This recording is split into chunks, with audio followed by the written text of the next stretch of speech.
여러분, 안녕하세요. 아침과 저녁에 서재에 오신 것을 환영합니다. 문자를 프리즘 삼아 성장의 혼란과 깨달음을 비추고 이야기를 배삼아 가보지 못한 인생의 기슭으로 건너갑니다. 나는 개방형 주방의 대리석 조리대 앞에 서서 마지막 요리인 돔찜을 접시에 담았다. 손가락으로 접시 가장자리를 가볍게 스쳐 기름 한 방울을 닦아냈다. 이 접시는 포르투갈에서 사온 수공예 도자기로 한 세트에 800만 원이나 했다.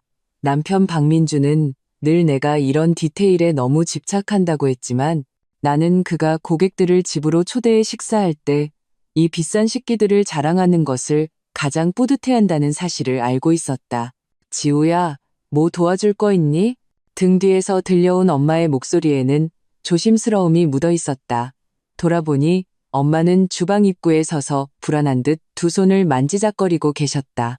오늘 엄마는 작년에 내가 사들인 짙은 남색 원피스를 일부러 입고 오셨다. 옷에 붙은 가격표는 내가 세심하게 떼어냈다. 이 옷이 30만 원이 넘는다는 걸 아시면 분명 마음이 아파 잠도 못 주무실 테니까 엄마, 그냥 앉아 계세요. 나는 손을 닫고 다가가 엄마를 가볍게 안아드렸다. 멀리서 오셨는데 좀 더 쉬세요. 가만히 있는 것도 심심해서 그래. 엄마는 웃으셨고 눈가의 주름이 부드럽게 펴졌다. 네 시어머니가 7시에 저녁 먹자고 하지 않았니? 시간이 거의 다 된 것 같아서 나는 벽시계를 흘금 보았다.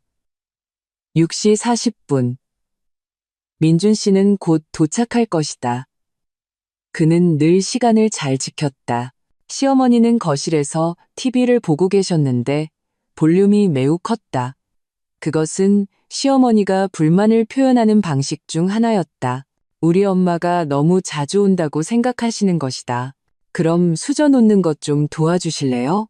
나는 엄마의 호의를 차마 거절할 수 없었다. 찬장에서 상아로 만든 수저 세트를 꺼냈다. 조심하세요. 좀 미끄러워요. 엄마는 마치 보물이라도 받은 듯 수저를 받아들고 정성껏 식탁에 놓기 시작했다. 나는 엄마의 구부정한 뒷모습을 보며 마음 한구석이 시큰해졌다. 아빠는 퇴직 전 고등학교 교사이셨고 엄마는 병원 간호사셨다. 비록 집안 형편은 평범했지만 두 분은 모든 사랑과 저축을 내게 쏟아부으셨다. 내가 가져온 혼수 3억 원은 거의 두 분의 평생 모은 돈에 살던 집을 판 돈까지 더한 것이었다. 지우야, 이 그릇은 여기 놓으면 될까? 엄마는 청화백자 그릇 하나를 집어들었다. 그것은 민준 씨가 작년 경매에서 산 것으로 조선시대 관유에서 만든 것이라 했다. 하나에 2천만 원이 넘는다고 했다. 네, 거기 놓으시면 내 말이 채 끝나기도 전에 쨍그랑 하는 날카로운 소리가 울려 퍼졌다. 그릇이 엄마 손에서 미끄러져 바닥에 산산조각이 났다. 시간이 멈춘 것 같았다. 엄마는 그 자리에 얼어붙었고 얼굴은 순식간에 새하얘졌다. 거실에 TV 소리가 뚝 그쳤다. 시어머니의 날카로운 시선이 내게로 날아와 꽂혔다. 미안하다 지우야. 엄마는 허둥지둥 몸을 숙여 떨리는 손으로 조각들을 주우려 하셨다. 내가 금방 치울게. 손으로 만지지 마세요. 나는 급히 엄마를 말리려 했지만 현관문이 열리는 소리가 들렸다. 박민준이 돌아온 것이다. 무슨 일이야? 그의 목소리가 현관에서 들려왔고 이내 급한 발걸음 소리가 이어졌다. 바닥에 파편을 본 그의 얼굴은 즉시 싸늘하게 굳어졌다. 민준 씨 엄마가 실수로 내가 한 걸음 나서서 설명하려 했지만 민준 씨는 나를 지나쳐 엄마를 쏘아보았다. 그의 목소리는 얼음장처럼 차가웠다. 이 그릇이 얼마짜리인 줄 아세요? 2천만 원입니다. 어머님 평생 연금으로도 못 갚아요. 엄마는 그 자리에 얼어붙어 입술을 떨며 아무 말도 하지 못하셨다. 나는 엄마가 그렇게 연약한 모습을 보이시는 것을 처음 보았다. 내 기억 속의 엄마는 언제나 모든 문제를 해결할 수 있는 슈퍼맨이셨다. 박민준, 나는 목소리를 높였다. 그냥 그릇 하나일 뿐이야. 엄마가 일부러 그런 것도 아니잖아. 그냥 그릇 하나? 민준 씨는 비웃으며 내게로 돌아섰다. 서지우, 너 몰라? 이 골동품들은 내가 얼마나 공들여 모은 건지? 내 엄마는 집에 올 때마다 조심성 없이 뭘 깨고 엎지르고 여기가 무슨 재래시장인 줄 알아? 나는 화가 나 온몸이 떨렸지만 엄마가 눈물을 머금은 채 내게 고개를 젓는 것을 보았다. 당신 때문에 민준 씨와 다투지 말아달라고 애원하고 계셨다. 그때 시어머니가 다가와 빈정거리며 말했다. 아이고, 액땜했다 치지 뭐. 근데 사부인, 앞으로 이런 건 만지지 마세요. 그냥 도우미 아주머니 시키면 되니까. 우리 집에는 도우미가 없었다. 결혼 후 모든 집안일은 내가 했다. 시어머니는 매일 고스톱을 치거나 쇼핑하러 다니는 게 전부였다. 죄송합니다. 다 제 잘못입니다. 엄마는 비굴할 정도로 사과하셨다. 저, 내일 돌아가겠습니다. 내일까진 필요 없고 민준 씨가 냉정하게 말했다. 지금 당장 꺼지세요. 그 말은 칼이 되어 내 심장을 찔렀다. 나는 눈을 크게 뜨고 내 귀를 의심했다. 내 눈앞에 이 흉측한 얼굴을 한 남자가 나를 쫓아다닐 때 매일 꽃을 보내고 비 오는 날이면 자기 외투를 벗어주고 우리 아빠가 아프셨을 때 발벗고 나서던 그 박민준이 정말 맞을까? 민준 씨, 미쳤어요? 우리 엄마야. 내 목소리가 떨렸고 주먹이 저절로 굳게 쥐어졌다. 뭐, 내가 틀린 말 했어? 민준 씨는 비웃었다. 너희 집, 우리 박씨 집안 배경 보고 접근한 거 아니었어? 혼수 3억? 내 눈엔 그깟 돈피도 아니야. 내 엄마 같은 서민 티나는 거 보기만 해도 짜증나. 시어머니는 옆에서 거들었다. 지우야, 민준이가 말이 좀 직설적이긴 해도 내 엄마가 확실히 분수를 좀 모르시긴 했지. 나는 눈앞에 두 사람을 보며 문득 너무나 낯설게 느껴졌다. 3년 동안 나는 우리가 한 가족이라고 믿었다. 하지만 그들 눈에 나와 우리 엄마는 시종일관 외부인이었고 그들에게 빌부터 사는 가난한 친척일 뿐이었다. 엄마는 이미 조용히 객실로 걸어가 막 풀어놓았던 짐을 다시 싸기 시작하셨다. 나는 따라 들어가 문을 닫았다. 눈물이 마침내 터져 나왔다. 엄마, 죄송해요. 나는 엄마의 깡마른 몸을 안았다. 엄마에게서 익숙한 분 냄새가 났다. 바보 같은 소리. 엄마는 내 등을 가볍게 토닥여 주셨다. 민준이 걔도 일 때문에 스트레스가 많을 텐데 내가 이럴 때 와서 괜히 집만 됐어. 아니에요. 엄마 잘못 아니에요. 나는 흐느끼며 이 갑작스러운 폭풍을 어떻게 설명해야 할지 몰랐다. 박민주는 자신의 경멸을 이토록 노골적으로 드러낸 적이 없었다. 적어도 내 앞에서는. 엄마는 금세 단출한 짐을 다 챙기셨다. 나는 지갑에서 카드 한 장을 꺼내 엄마 주머니에 찔러 넣었다. 비밀번호는 제 생일이에요. 일단 호텔 잡아서 묵고 계세요. 제가 내일 찾아뵐게요. 엄마는 거절하려 하셨지만 내가 고집을 부렸다. 결국 엄마는 한숨을 쉬며 내 얼굴을 어루만지셨다. 지우야, 민준이랑 싸우지 마라. 엄마는 정말 괜찮아. 내가 엄마를 문 밖까지 배웅했을 때 민준 씨와 시어머니는 이미 식탁에 앉아 식사를 시작하고 있었다. 마치 아무 일도 없었다는 듯이 민준 씨는 고개도 들지 않고 말했다. 바닥에 조각들 깨끗이 치워. 사람 다치겠다. 그 순간 나는 홀로 떠나는 엄마의 뒷모습과 식탁 옆에 저 두 냉담한 모습을 번갈아 보았다. 마음속 무언가가 완전히 부서져 내렸다. 엄마를 보내드린 후 나는 기계적으로 바닥에 깨진 도자기 조각들을 치웠다. 날카로운 파편에 손가락을 베어 피가 배어나왔지만 아픔을 느끼지 못했다. 마음의 고통에 비하면 이깟 상처는 아무것도 아니었다. 다 치웠어? 음식 다 식겠다. 민준 씨가 식당에서 짜증 섞인 목소리로 외쳤다. 나는 휴지로 상처를 누르고 심호흡을 한 뒤 식당으로 돌아갔다. 시어머니는 이미 밥을 반 그릇이나 드시고 계셨고 반찬 속에 파와 생강을 까다롭게 골라내고 있었다. 민준 씨는 휴대폰을 보며 입가에 희미한 미소를 띠고 있었다. 20분 전 그 흉악한 모습은 온데간데 없었다. 나는 의자를 빼서 앉았다. 밥그릇의 밥은 이미 온기를 잃었다. 지우야, 내가 뭐라 하는 건 아니지만 시어머니는 음식을 씹으며 웅얼거렸다. 내 엄마도 연세가 있으시니 손발이 굼뜬 건 당연해. 하지만 이렇게 귀한 물건을 어떻게 만지게 하니? 나는 젓가락을 쥔 손에 힘을 주었고 손가락 마디가 하얗게 질렸다. 3년 전 시어머니를 처음 뵈었을 때 그분은 내 손을 잡고 우리 엄마가 참 가정교육을 잘 시키셨다며 그런 집안에서 자란 딸이라 사리분별을 잘할 거라고 칭찬하셨었다. 그런데 지금은 말 한마디 한마디가 가시가 돋쳐 있었다. 어머님, 제가 엄마께 도와달라고 부탁드렸어요. 나는 목소리를 최대한 평온하게 유지하려 했었다. 그 그릇 정조시대 관유에서 만든 거야. 민준 씨가 갑자기 고개를 들었다. 눈빛이 싸늘했다. 내가 경매에서 1억 5,800만 원 주고 산 거라고. 내 엄마 같은 퇴직한 간호사가 관유가 뭔지나 알겠어? 심장이 바늘에 찔린 듯 아팠다. 민준 씨는 우리 엄마가 간호사고 아빠가 교사라는 것을 알고 있었다. 나를 쫓아다닐 때는 서양, 슈형, 집안에서 자란 딸이 깨끗하고 순수해서 좋다고 했었다.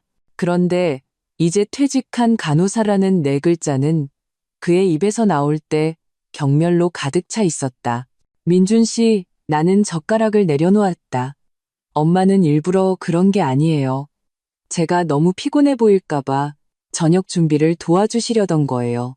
민준 씨는 흥 하고 코웃음을 쳤다. 그분이 안 오시면 네가 오히려 더 편해. 올 때마다 네 기분이 며칠씩이나 가라앉잖아. 나는 할 말을 잃었다. 그는 엄마가 내게 얼마나 중요한 존재인지 늘 알고 있었던 것이다. 그러면서도 가장 잔인한 방식으로 엄마에게 상처를 주기로 선택한 것이다. 시어머니가 끼어들었다. 지우야, 민준이도 일 때문에 스트레스가 많아. 집에 오면 좀 조용히 쉬어야 하는데 내 엄마가 오시면 이것저것 자꾸 물어보시니 쉬는데 방해가 되는 건 사실이지. 나는 눈앞에 두 사람을 보며 문득 너무나 낯설게 느껴졌다. 3년 전 비 오는 날이면 내 쪽으로 우산을 기울여주고 우리 엄마가 어떤 꽃을 좋아하는지 기억하던 그 박민주는 어디로 갔을까? 기억이 파도처럼 밀려왔다. 그해 나는 막 석사 졸업을 하고 외국계 은행에 입사했다. 민준 씨는 협력사의 프로젝트 매니저였다. 키가 크고 잘생겼으며 말솜씨도 뛰어났다. 그가 나를 쫓는 방식은 동화처럼 낭만적이었다. 매일 다른 종류의 꽃다발, 미슐랭 레스토랑에서의 촛불 저녁 식사, 출장에서 돌아올 때마다 정성껏 고른 선물. 가장 나를 감동시켰던 것은 우리 부모님에 대한 존중이었다. 아빠가 한 번 입원하셨을 때 그는 매일 병원에 와서 간호를 도왔다.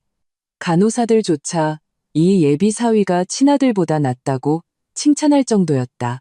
엄마가 난초를 좋아하시자 그는 사람을 시켜 제주도에서 희귀 품종을 공수해왔다. 결혼 후 반년은 달콤했다. 하지만 점차 민준 씨는 변했다. 그는 내 옷차림을 지적하기 시작했고 친구들과의 만남을 간섭했으며 우리 부모님에 대한 태도도 점점 차가워졌다. 나는 계속해서 스스로에게 되뇌었다. 일 스트레스가 많아서 그런 걸 거야. 아내로서 이해해줘야 해. 오늘 밤 그가 우리 엄마에게 꺼져라고 말하기 전까지는 저 다 먹었어요. 나는 거의 손도 대지 않은 밥그릇을 밀치고 일어섰다. 거기서 등 뒤에서 민준 씨의 목소리가 들려왔다. 그게 무슨 태도야? 돌아보니 그의 얼굴은 싸늘하게 굳어 있었다. 시어머니는 옆에서 고개를 저으며 이 아이는 철이 없다는 표정을 짓고 있었다. 피곤해서 쉬고 싶어요.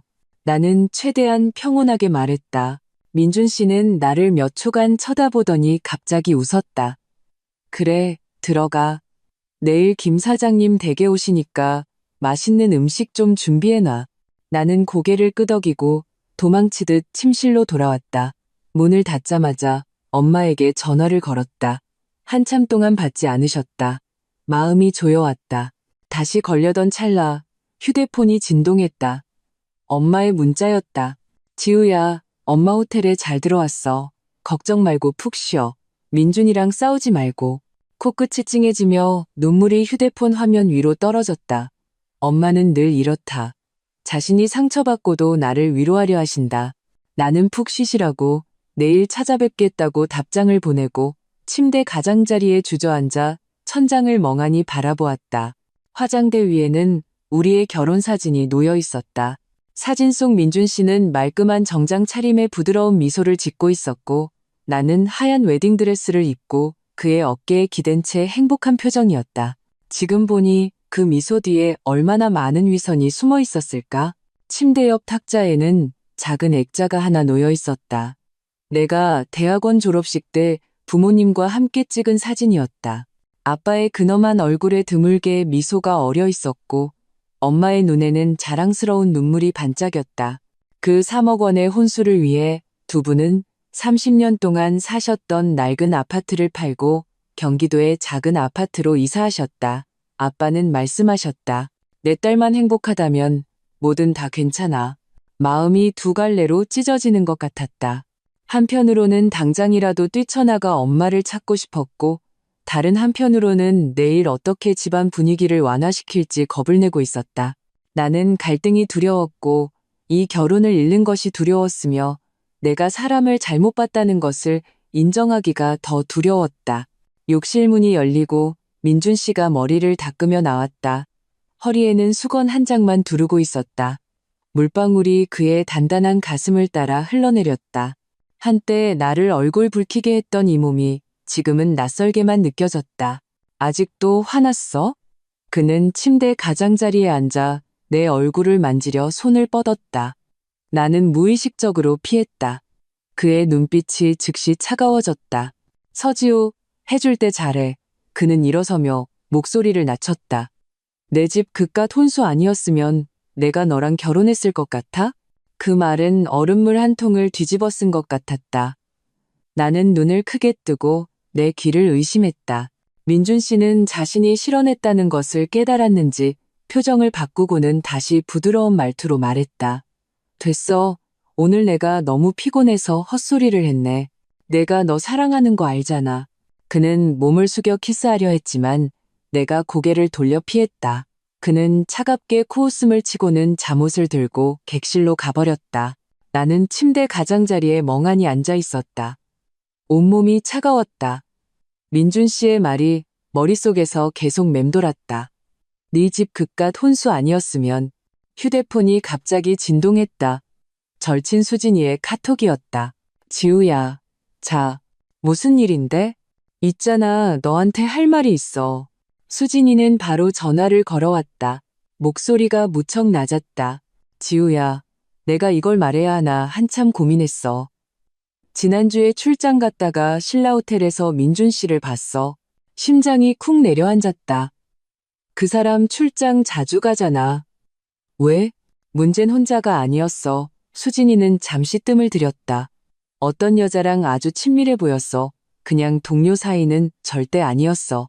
나는 휴대폰을 쥔 손에 힘을 주었고 손가락이 하얗게 질렸다. 확실히 봤어? 분명해. 사진도 찍었어.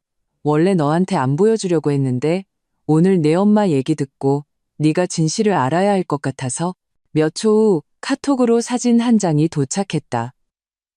조금 흐릿했지만 빨간 드레스를 입은 여자의 허리를 감싸고 있는 남자는 분명 박민준이었다. 촬영 날짜는 지난주 수요일, 민준 씨가 말한 야근하던 밤이었다.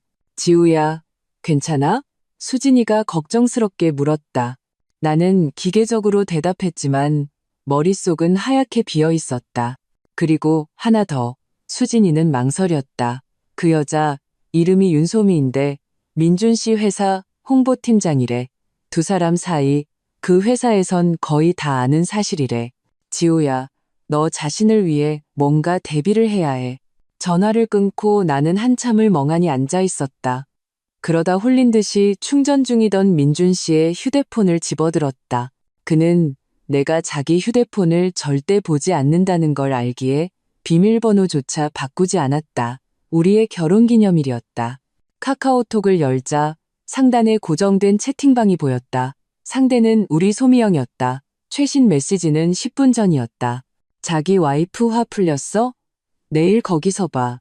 위로 스크롤을 올리자 노골적인 애정 표현, 호텔 위치 공유, 심지어 이체 내역까지 있었다. 가장 아이러니한 것은 민준 씨가 그녀에게 520만 원을 이체하며 남긴 메시지였다. 우리 자기 예쁜 옷 사 입어. 그리고 그 돈은 내 통장에서 빠져나간 돈이었다. 그가 말한 회사 접대비였다. 손이 멈추지 않고 떨렸고 속이 울렁거렸다. 갑자기 일주일 전 메시지 하나가 눈에 띄었다. 조금만 더 참아. 그 여자 투자금만 들어오면 이혼할 명분이 생겨. 그 3억은 거의 다 빼돌렸어. 나는 얼음 구덩이에 빠진 것 같았다. 3억 원의 혼수. 우리 부모님의 평생 모은 돈. 그들은 이미 오래전부터 그것을 빼돌리고 있었던 것이다. 객실에서 물소리가 멈췄다. 나는 서둘러 휴대폰을 제자리에 두고 자는 척 누웠다. 민준 씨가 돌아왔을 때 나는 그를 등지고 누워 온몸이 뻣뻣하게 굳어 있었다. 그는 침대 옆에 잠시 서 있다가 결국 객실로 갔다. 어둠 속에서 나는 뜬 눈으로 밤을 새웠다. 커튼 사이로 첫 햇살이 비칠 때 나는 결심했다. 더 이상 당하고만 사는 서지우는 없을 것이다. 새벽 5시 17분. 나는 휴대폰 화면의 시간을 응시했다. 눈이 사포로 문지른 것처럼 따가웠다. 민준 씨의 휴대폰은 여전히 침대 머리맡에서 충전 중이었다. 우리 솜이라는 여자가 보낸 메시지가 독사처럼 내 머릿속에 또아리를 틀고 있었다. 나는 객실에서 자는 민준 씨를 깨우지 않으려 조심스럽게 일어났다. 찬물로 세수를 하니 거울 속 내 모습이 창백하고 눈 밑에는 검푸른 그늘이 져 있었다. 하룻밤 사이에 결혼에 대한 환상을 품고 있던 서지우는 죽었다. 화장대 서랍에는 내가 대학 시절 쓰던 낡은 휴대폰이 있었다. 전원을 연결하고 켜서 부계정으로 로그인했다. 민준 씨 휴대폰의 결정적인 대화 기록들을 전부 찍어두었다. 화면을 넘기다 보니 암호화된 사진첩을 발견했다. 비밀번호는 우리 결혼기념일이 아니었다. 3번 시도한 후 시스템이 잠겼고 나는 포기할 수밖에 없었다. 이 모든 것을 마친 후 나는 그의 휴대폰을 제자리에 돌려놓고 창가에 앉아 날이 밝기를 기다렸다. 6시 30분 민준 씨가 문을 열고 들어왔다. 이미 말끔하게 차려입은 모습이었다. 짙은 남색 정장은 그를 더욱 멋있어 보이게 했다. 이 껍데기에 내가 이렇게 오래 속았다니. 일어났네? 그는 어젯밤의 충돌은 없었던 것처럼 가벼운 말투로 말했다. 나 오늘 아침 회의 있어서 먼저 갈게. 나는 고개를 끄덕이고 억지로 미소를 지었다. 조심해서 다녀와요. 그는 다가와 키스하려 했고 나는 머리를 정리하는 척 피했다. 그는 눈살을 찌푸렸지만 아무 말 없이 휴대폰을 들고 나갔다. 현관문이 닫히는 소리를 듣자마자 나는 행동을 개시했다. 먼저 엄마에게 전화해 무사히 집에 도착하셨는지 확인했다. 전화기 너머 엄마의 목소리는 약간 잠겨 있었고 분명 우셨을 것이다. 하지만 괜찮다며 나를 걱정시키지 않으려 하셨다. 엄마, 저 좀 도와주셔야 할 게 있어요? 나는 목소리를 낮췄다. 결혼할 때 가져온 혼수 목록 기억하세요? 특히 은행 이체 기록 같은 거요. 왜 그러니, 지우야? 엄마는 경계하셨다. 아니에요. 그냥 확인 좀 하려고요. 나는 엄마를 걱정시키고 싶지 않았다. 엄마는 찾아보겠다고 하셨다. 전화를 끊고 바로 수진이에게 전화했다. 믿을 만한 사설 탐정 좀 알아봐줘. 나는 단도직입적으로 말했다. 수진이는 2초간 침묵했다. 정말 이렇게까지 할 거야? 확실해. 30분 후 최 실장이라는 사람이 내 카톡에 추가되었다. 그가 보내온 가격표를 보고 흠칫했지만 민준 씨가 빼돌린 돈에 비하면 이 정도 비용은 아무것도 아니었다. 나는 그에게 계약금을 보내고 민준 씨의 재무 상태와 윤솜이라는 여자에 대해 집중적으로 조사해달라고 요청했다. 이 모든 것을 마치고 나는 평소처럼 집안일을 하고 저녁을 준비하려 했었다. 시어머니는 고스톱을 치러 나가셨고 집은 무서울 정도로 조용했다. 오후 3시 최 실장에게서 첫 번째 보고서가 도착했다. 그 효율성에 놀랐다. 보고서에는 민준 씨와 윤소미가 호텔을 드나드는 사진 수십 장이 있었고 그 기간은 2년에 달했다. 더 놀라운 것은 그들에게 3살짜리 딸이 있고 경기도의 한 빌라에서 키우고 있다는 사실이었다. 나는 떨리는 손으로 재무 부분을 넘겼다. 민준 씨가 지난 2년간 투자 명목으로 약 1억 5천만 원을 빼돌렸고 그 대부분이 세 개의 페이퍼 컴퍼니로 흘러 들어갔다는 것을 발견했다. 이 회사들의 법인 대표는 모두 윤솜이었다. 나는 화장실로 달려가 헛구역질을 했다. 목이 타는 듯 아팠다. 나는 배신당했을 뿐만 아니라 내연녀와 그 아이를 키우는 현금인출기 취급을 받고 있었던 것이다. 내가 사업 투자금이라고 믿었던 돈이 전부 다른 사람의 주머니로 들어가고 있었다. 저녁 7시 민준 씨가 돌아왔다. 얼굴이 어두웠다. 그는 서류 가방을 소파에 거칠게 던졌다. 오늘 김 사장 그 프로젝트 엎어졌어. 자금줄에 문제가 생겼대. 나는 그에게 물 한 잔을 따라주며 다정한 아내 역할을 하려 했었다. 어쩌다가요? 다 얘기된 거 아니었어요? 보증금 5천만 원이 부족해서 그는 관자놀이를 문지르다 갑자기 고개를 들었다. 지우야, 내 그 정기예금 만기 다 됐지? 심장이 쿵 내려앉았다. 그건 내 마지막 비자금이었고 민준 씨조차 정확한 액수는 몰랐다. 사흘 뒤에 만기예요. 나는 조심스럽게 말했다. 한 5천만 원 좀 넘게 있을 거예요. 민준 씨의 눈이 빛났다. 그거 일단 나한테 보내줘. 급한 불부터 끄고 2달 뒤에 이자까지 쳐서 갚을게. 그렇게 큰 돈이 필요한 프로젝트예요? 나는 궁금한 척했다. 말해줘도 몰라. 그는 짜증스럽게 손을 내저었다. 내일 바로 은행 가서 처리해. 그때 시어머니가 문을 열고 들어오셨다. 우리의 대화를 듣고는 바로 거들었다. 지우야, 남편 사업이 중요하지. 돈 그냥 놔둬서 뭐하니? 민준이 투자하게 줘. 나는 고개를 숙여 생각하는 척했다. 실제로는 눈 속의 냉소를 감추기 위해서였다. 어젯밤에는 우리 엄마에게 꺼지라고 욕하더니 오늘은 나에게 5천만 원을 내놓으라니. 이 모자의 뻔뻔함은 상상을 초월했다. 알았어요. 나는 고개를 들고 순종적인 미소를 지었다. 내일 은행 갈게요. 민준 씨는 눈에 띄게 안심했고 드물게 나를 칭찬했다. 저녁 식사 후 그는 전화를 한 통 받더니 회사에 야근하러 가야 한다고 했다. 커튼 틈으로 나는 그의 차가 회사와는 반대 방향으로 향하는 것을 보았다. 마음이 차갑게 식었다. 그가 떠나자마자 나는 왕 변호사님께 전화를 걸었다. 왕 변호사님은 우리 아버지의 오랜 친구이자 유명한 이혼 전문 변호사이셨다. 왕 아저씨, 저 지우예요. 여쭤볼 게 있어서요. 1시간 후 나는 왕 변호사님의 넓은 사무실에 앉아 내가 아는 모든 상황을 털어놓았다.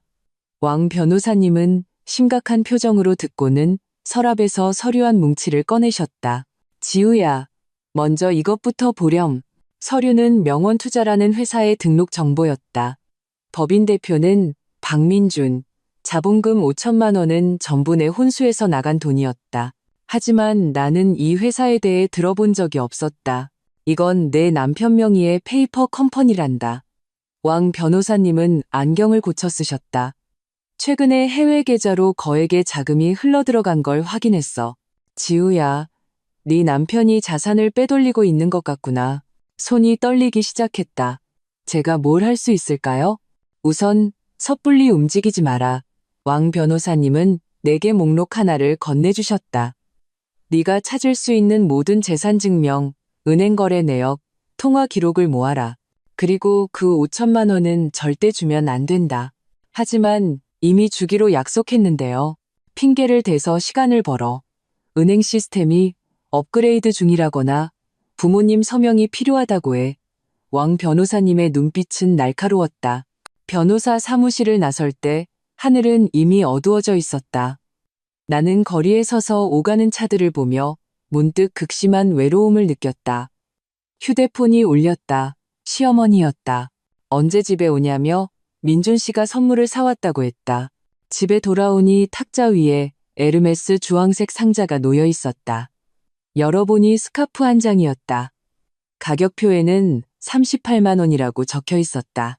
민준 씨는 소파에 앉아더이한 표정으로 나를 보고 있었다. 마음에 들어? 오늘 매장 지나가다가 네가 갖고 싶어 했던 게 생각나서. 나는 역겨움을 참고 깜짝 놀란 척했다. 이 스카프 가격은 그가 내연녀에게 보내준 돈의 푼돈에도 미치지 못했다. 그런데 이제 이깟 작은 선물로 내 5천만 원을 얻으려 하다니. 고마워요, 여보. 정말 예쁘다. 나는 거울 앞에서 스카프를 매만지며 갑자기 미간을 찌푸렸다. 아, 저 내일 은행 못 갈 것 같아요. 방금 문자가 왔는데 신분증이 만료됐대요. 새로 발급받아야 해요. 민준 씨의 미소가 얼굴에 굳었다. 만료? 언제? 지난달에요. 깜빡했어요. 나는 순진하게 눈을 깜빡였다. 그래도 걱정 마세요. 내일 아침 일찍 동사무소 가서 급행으로 신청하면 사흘이면 나온대요. 그는 분명 불쾌했지만 어쩔 수 없다는 듯 빨리 처리해라고 중얼거릴 뿐이었다. 그날 밤 그는 유난히 살가웠다. 내 어깨를 주물러주고 현모양처라고 칭찬했다. 나는 역겨움을 참으며 그의 연기에 맞춰주었지만 마음속으로는 다음 계획을 짜고 있었다. 주말은 시어머니의 환갑이었다. 민준 씨는 시내에서 가장 고급스러운 호텔을 빌렸다. 나는 샤넬 투피스를 입고 박 씨 집안 대대로 내려오는 비취 목걸이를 하고 완벽한 며느리 역할을 했다. 친척들은 호화로운 연회장에 둘러앉아 술잔을 부딪혔고 내가 가장 많이 들은 말은 민준이가 참 능력 있어 돈줄을 물어왔네 같은 말들이었다. 민준 씨의 사촌 삼촌이 술에 취해 민준 씨의 어깨를 치며 큰 소리로 말했다. 이놈 눈썰미 하나는 기가 막히네. 그때 그렇게 많은 아가씨들이 널 쫓아다녔는데 넌 굳이 서씨 집안 딸을 고르더니 지금 봐봐. 혼수 3억에 저렇게 고분고분하기까지. 완전 하늘에서 떨어진 떡 아니냐. 테이블에 모든 사람이 박장대소했고 시어머니는 만족스러운 듯 입맛을 다셨다. 민준 씨는 웃으며 고개를 저었지만 그 표정은 명백히 동의하는 것이었다. 나는 와인잔을 쥔 손가락 마디가 하얗게 질렸지만 얼굴에는 격식 있는 미소를 유지했다. 이 순간 나는 내 위치를 완전히 깨달았다. 박 씨 집안 사람들 눈에 나는 그저 두둑한 혼수를 들고 온 현금인 출기이자 마음대로 모욕할 수 있는 부속품에 불과했다. 연애가 끝나고 민준 씨는 만취했다. 내가 그를 차에 태울 때 그는 온몸으로 내게 기대며 소미야라고 중얼거렸다. 앞자리의 시어머니는 못 들은 척했고 나는 못 알아들은 척했다. 집에 돌아와 민준 씨를 눕히고 나는 욕실 문을 잠갔다. 물소리로 소리를 감추고 최 실장에게 전화를 걸었다. 박민준과 윤소미의 모든 자료를 원해요. 최대한 상세하게요. 그리고 그 세 개의 페이퍼 컴퍼니 자금 흐름도 추적해주세요. 서지우 씨, 새로운 발견이 있습니다. 최 실장의 목소리는 흥분되어 있었다.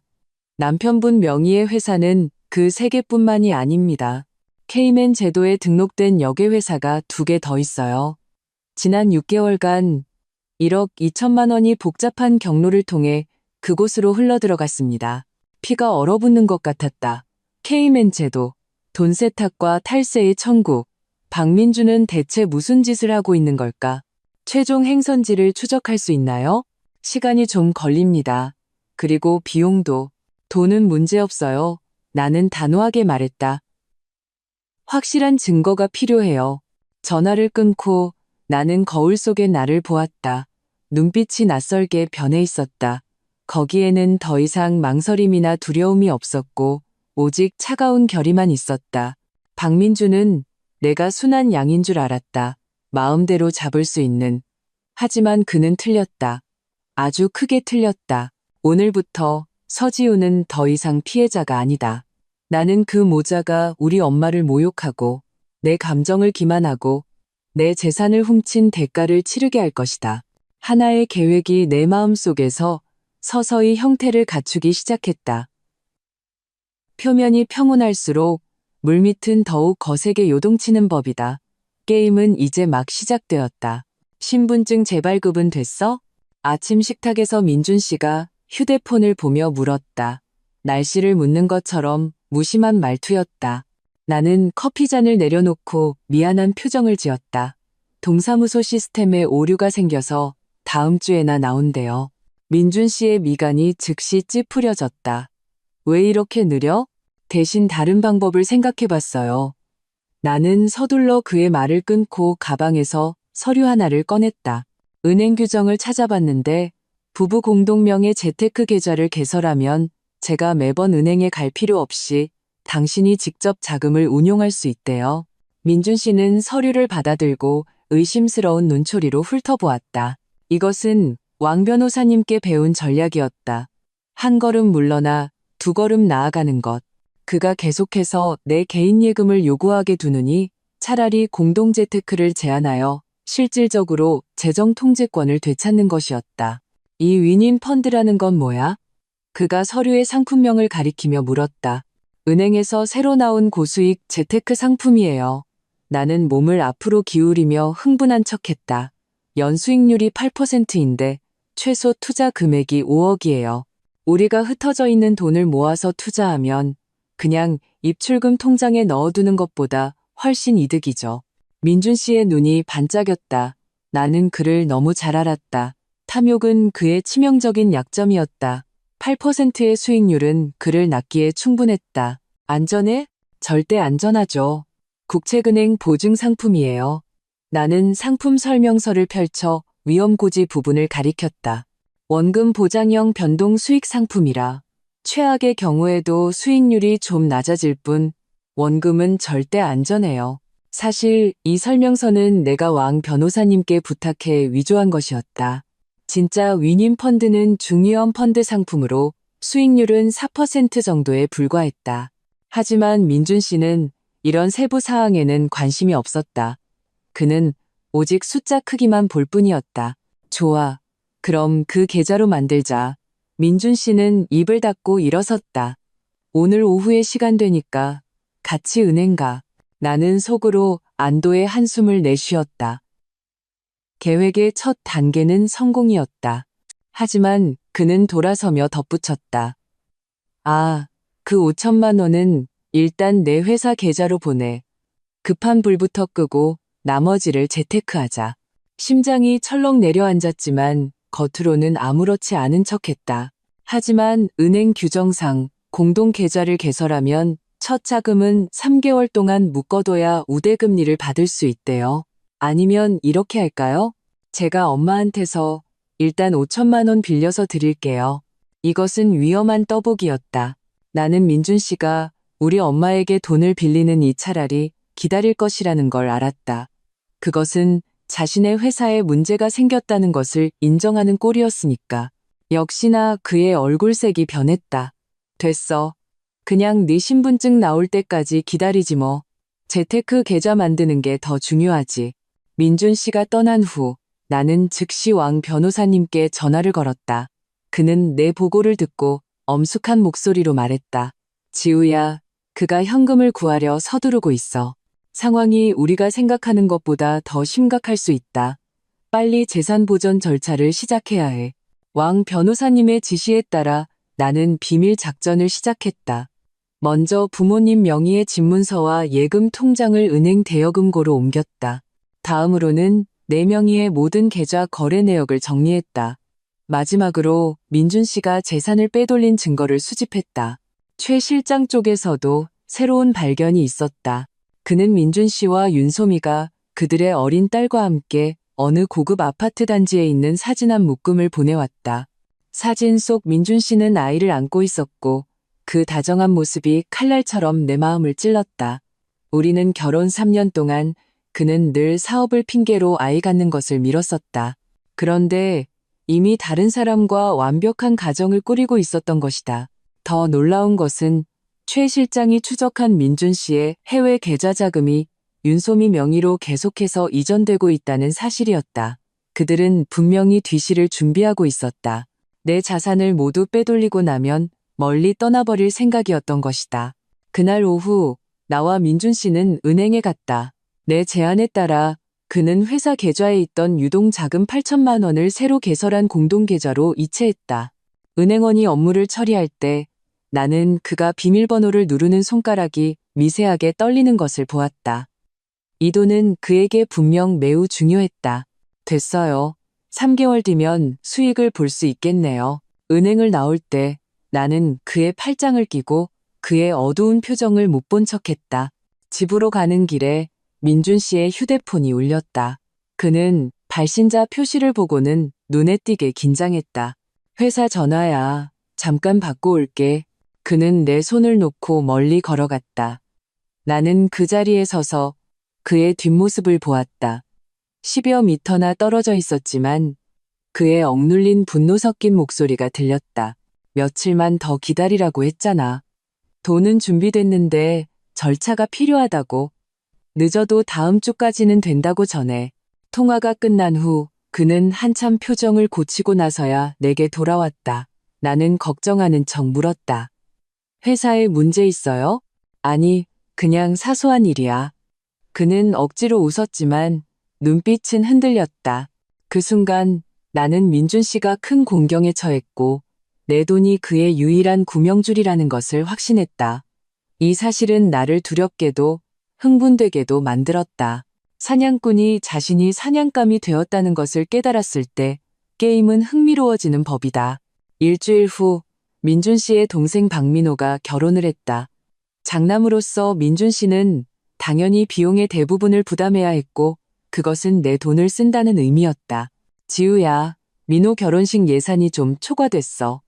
저녁 식사 때 민준 씨가 무심하게 말했다. 호텔 계약금이 3천만 원, 주류가 2천만 원, 그리고 웨딩업체 잔금까지 대략 1억 좀 넘게 필요할 것 같아. 나는 국을 뜨던 손을 멈칫했다. 1억, 이건 웬만한 호화 결혼식의 전체 비용에 맞먹는 금액이었다. 그렇게 많이요? 원래 예산이 5천만 원 아니었어요? 나는 목소리가 저항이 아닌 그저 놀란 것처럼 들리게 하려 애썼다. 시어머니가 즉시 끼어들었다. 지우야, 박씨 집안에서 며느리 들이는데 너무 초라하게 할 순 없잖니. 민호 여자친구네 집안이 괜찮아서 우리가 꿀리면 안 돼. 나는 고개를 숙여 국을 마시며 눈 속에 냉소를 감췄다. 박민호는 하는 일 없이 빈둥거리는 한량으로 매일 클럽이나 도박장을 들락거렸다. 어떤 괜찮은 여자가 그에게 시집오려 하겠는가. 박씨 집안, 정확히는 내 돈을 노린 것일 뿐 문제없어요. 나는 고개를 들고 온화한 미소를 지었다. 하지만 공동 계좌에 있는 돈은 지금 뺄 수 없으니까 제 개인 예금을 써야겠네요.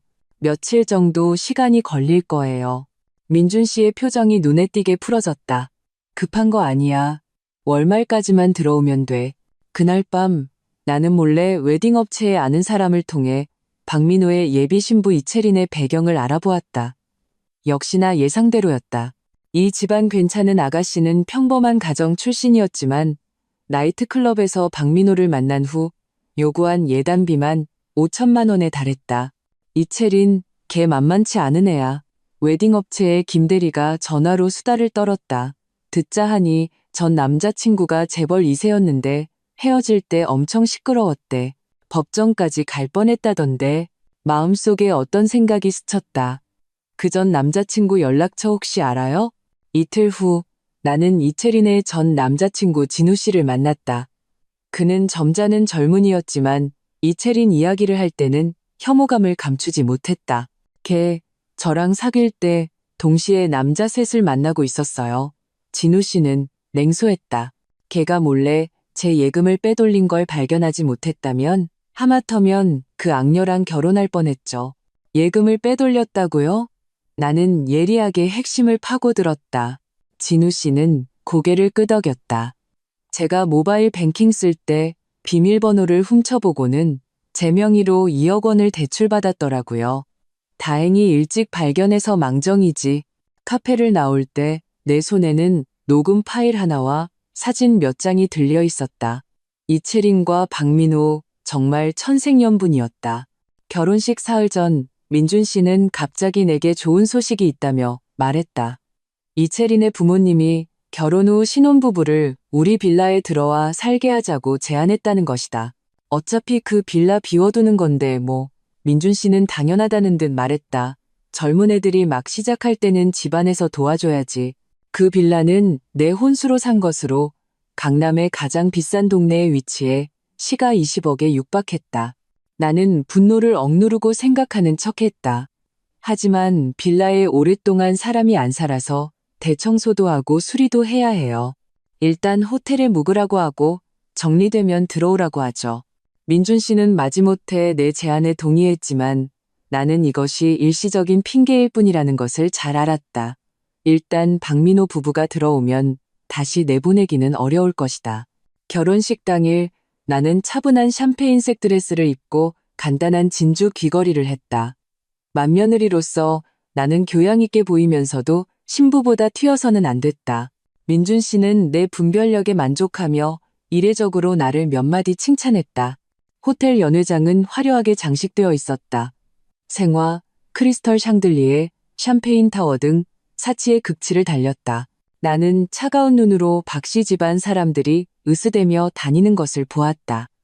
마치 그들이 태어날 때부터 이런 부귀 영화를 누린 것처럼 3년 전 민준 씨가 아직 회사에서 배정해준 독신자 아파트에 살았다는 것을 누가 상상이나 할 수 있을까? 결혼식이 시작되기 전 나는 음식 확인을 핑계로 주방에 들어갔다. 요리사들은 정신없이 바빴고 아무도 내가 해산물 냉채 앞에서 잠시 멈춘 것을 눈치채지 못했다. 이어서 나는 음향실로 가 음향 테스트를 핑계로 장비를 몇 번 만지작거렸다. 의식은 순조롭게 진행되었다. 건배 순서가 될 때까지는. 갑자기 스피커에서 날카로운 잡음이 나더니 완전히 먹통이 되었다. 사회자는 당황하여 무대 위에서 마이크를 헛되이 두드렸다. 동시에 직원이 허둥지둥 보고했다. 샴페인이 부족합니다. 50병 주문했는데 지금 20병밖에 남지 않았습니다. 최악은 30분 후부터 속속들이 하객들이 배가 아프다고 불평하기 시작한 것이었다. 이채린의 외삼촌은 아예 화장실로 달려갔다가 새파랗게 질린 얼굴로 돌아왔다. 곧 호텔 지배인이 의사를 데리고 왔고 진단은 가벼운 식중독, 원인은 신선하지 않은 해산물로 의심된다는 것이었다. 장례는 아수라장이 되었다. 이채린의 부모님은 얼굴이 굳었고 민준 씨와 시어머니는 사과하느라 정신이 없었다. 나는 다정한 척 아픈 손님들을 돌보며 이 소동을 몰래 지켜보았다. 어떻게 된 거야? 민준 씨는 나를 구석으로 끌고 가 이를 갈며 물었다. 네가 모든 세부사항 확인하기로 했잖아? 나는 순진한 표정을 지었다. 확실히 확인했는데요. 샴페인 수량, 음향 테스트, 식자재 신선도까지 다 기록해뒀어요. 나는 가방에서 영수증 몇 장을 꺼냈다. 보세요.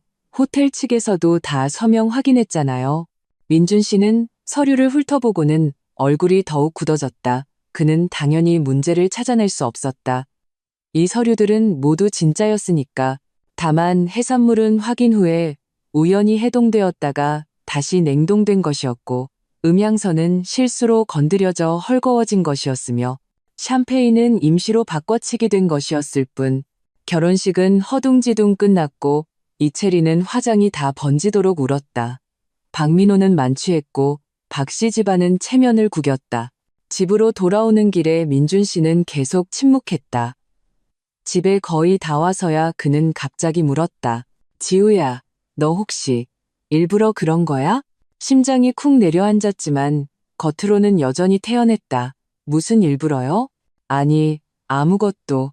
그는 고개를 저었지만 나를 보는 눈빛에 의심이 더해졌다. 그날 밤 나는 침실에 미세한 변화가 생긴 것을 발견했다. 내 화장대 서랍이 뒤진 흔적이 있었고 옷장 속 옷들의 배열 순서가 바뀌어 있었다. 박민준이 나를 조사하고 있었다. 다음 날 아침 민준 씨가 샤워하는 틈을 타 나는 재빨리 그의 휴대폰을 확인했다. 사진첩에 사진 몇 장이 추가되어 있었다. 내 책상 서랍 속 서류들을 찍은 것이었다. 내 여권, 통장, 그리고 자잘한 메모들까지. 가장 나를 놀라게 한 것은 그가 집에 있는 컴퓨터 사용 기록을 원격으로 볼 수 있는 감시 프로그램을 다운로드했다는 것이었다. 나는 즉시 컴퓨터의 모든 민감한 파일들을 삭제하고 중요한 자료는 클라우드에 암호화된 계정으로 옮겼다. 동시에 나는 EEG 전략을 쓰기로 했다. 책상 서랍에 정교하게 설계된 투자 계획서를 넣어두었다. 겉보기에는 수익성이 좋아 보이지만 실제로는 위험성이 매우 높은 프로젝트들을 나열해 둔 것이었다. 며칠 후 민준 씨는 우연히 내 투자 계획에 대해 언급하며 몇 가지 조언을 해주었다. 나는 망설이는 척하다가 그의 의견을 받아들였다. 그의 앞에서 나는 공동계좌에 있던 2천만 원을 그 프로젝트 중 하나에 이체했다. 이 프로젝트 3개월 안에 수익률이 15%에 달할 거래요. 나는 흥분해서 말했다. 탐욕으로 빛나는 민준 씨의 눈을 보았다. 그는 당연히 몰랐다. 이 돈은 사실상 왕 변호사님이 관리하는 계좌로 이체된 내 이혼 소송 준비금이라는 것을, 그리고 그 가짜 투자 계획서에 있던 다른 프로젝트들은 모두 그를 위해 맞춤 제작된 함정이었다. 그와 동시에 최 실장은 결정적인 증거를 보내왔다. 박민준과 윤소미가 해외에 부동산을 구입한 계약서, 사본과 그들 딸의 국제학교 입학 신청서였다. 날짜를 보니 이 모든 준비는 반년 전부터 시작되었다. 그가 내게 5천만 원을 급히 요구하기 훨씬 전이었다. 가장 아이러니한 것은 시드니 해변에 있는 그 아파트의 계약금이 바로 내게서 빼돌린 자금으로 지불되었다는 사실이었다. 이 증거들을 보며 내 마음속 마지막 망설임도 사라졌다. 내가 사랑했던 그 박민주는 어쩌면 처음부터 존재하지 않았을지도 모른다. 그저 정교하게 위장한 사기꾼만 있었을 뿐. 깊은 밤, 나는 발코니에 서서 도시의 불빛을 바라보았다. 3개월. 나는 스스로에게 마지막 기한을 정했다.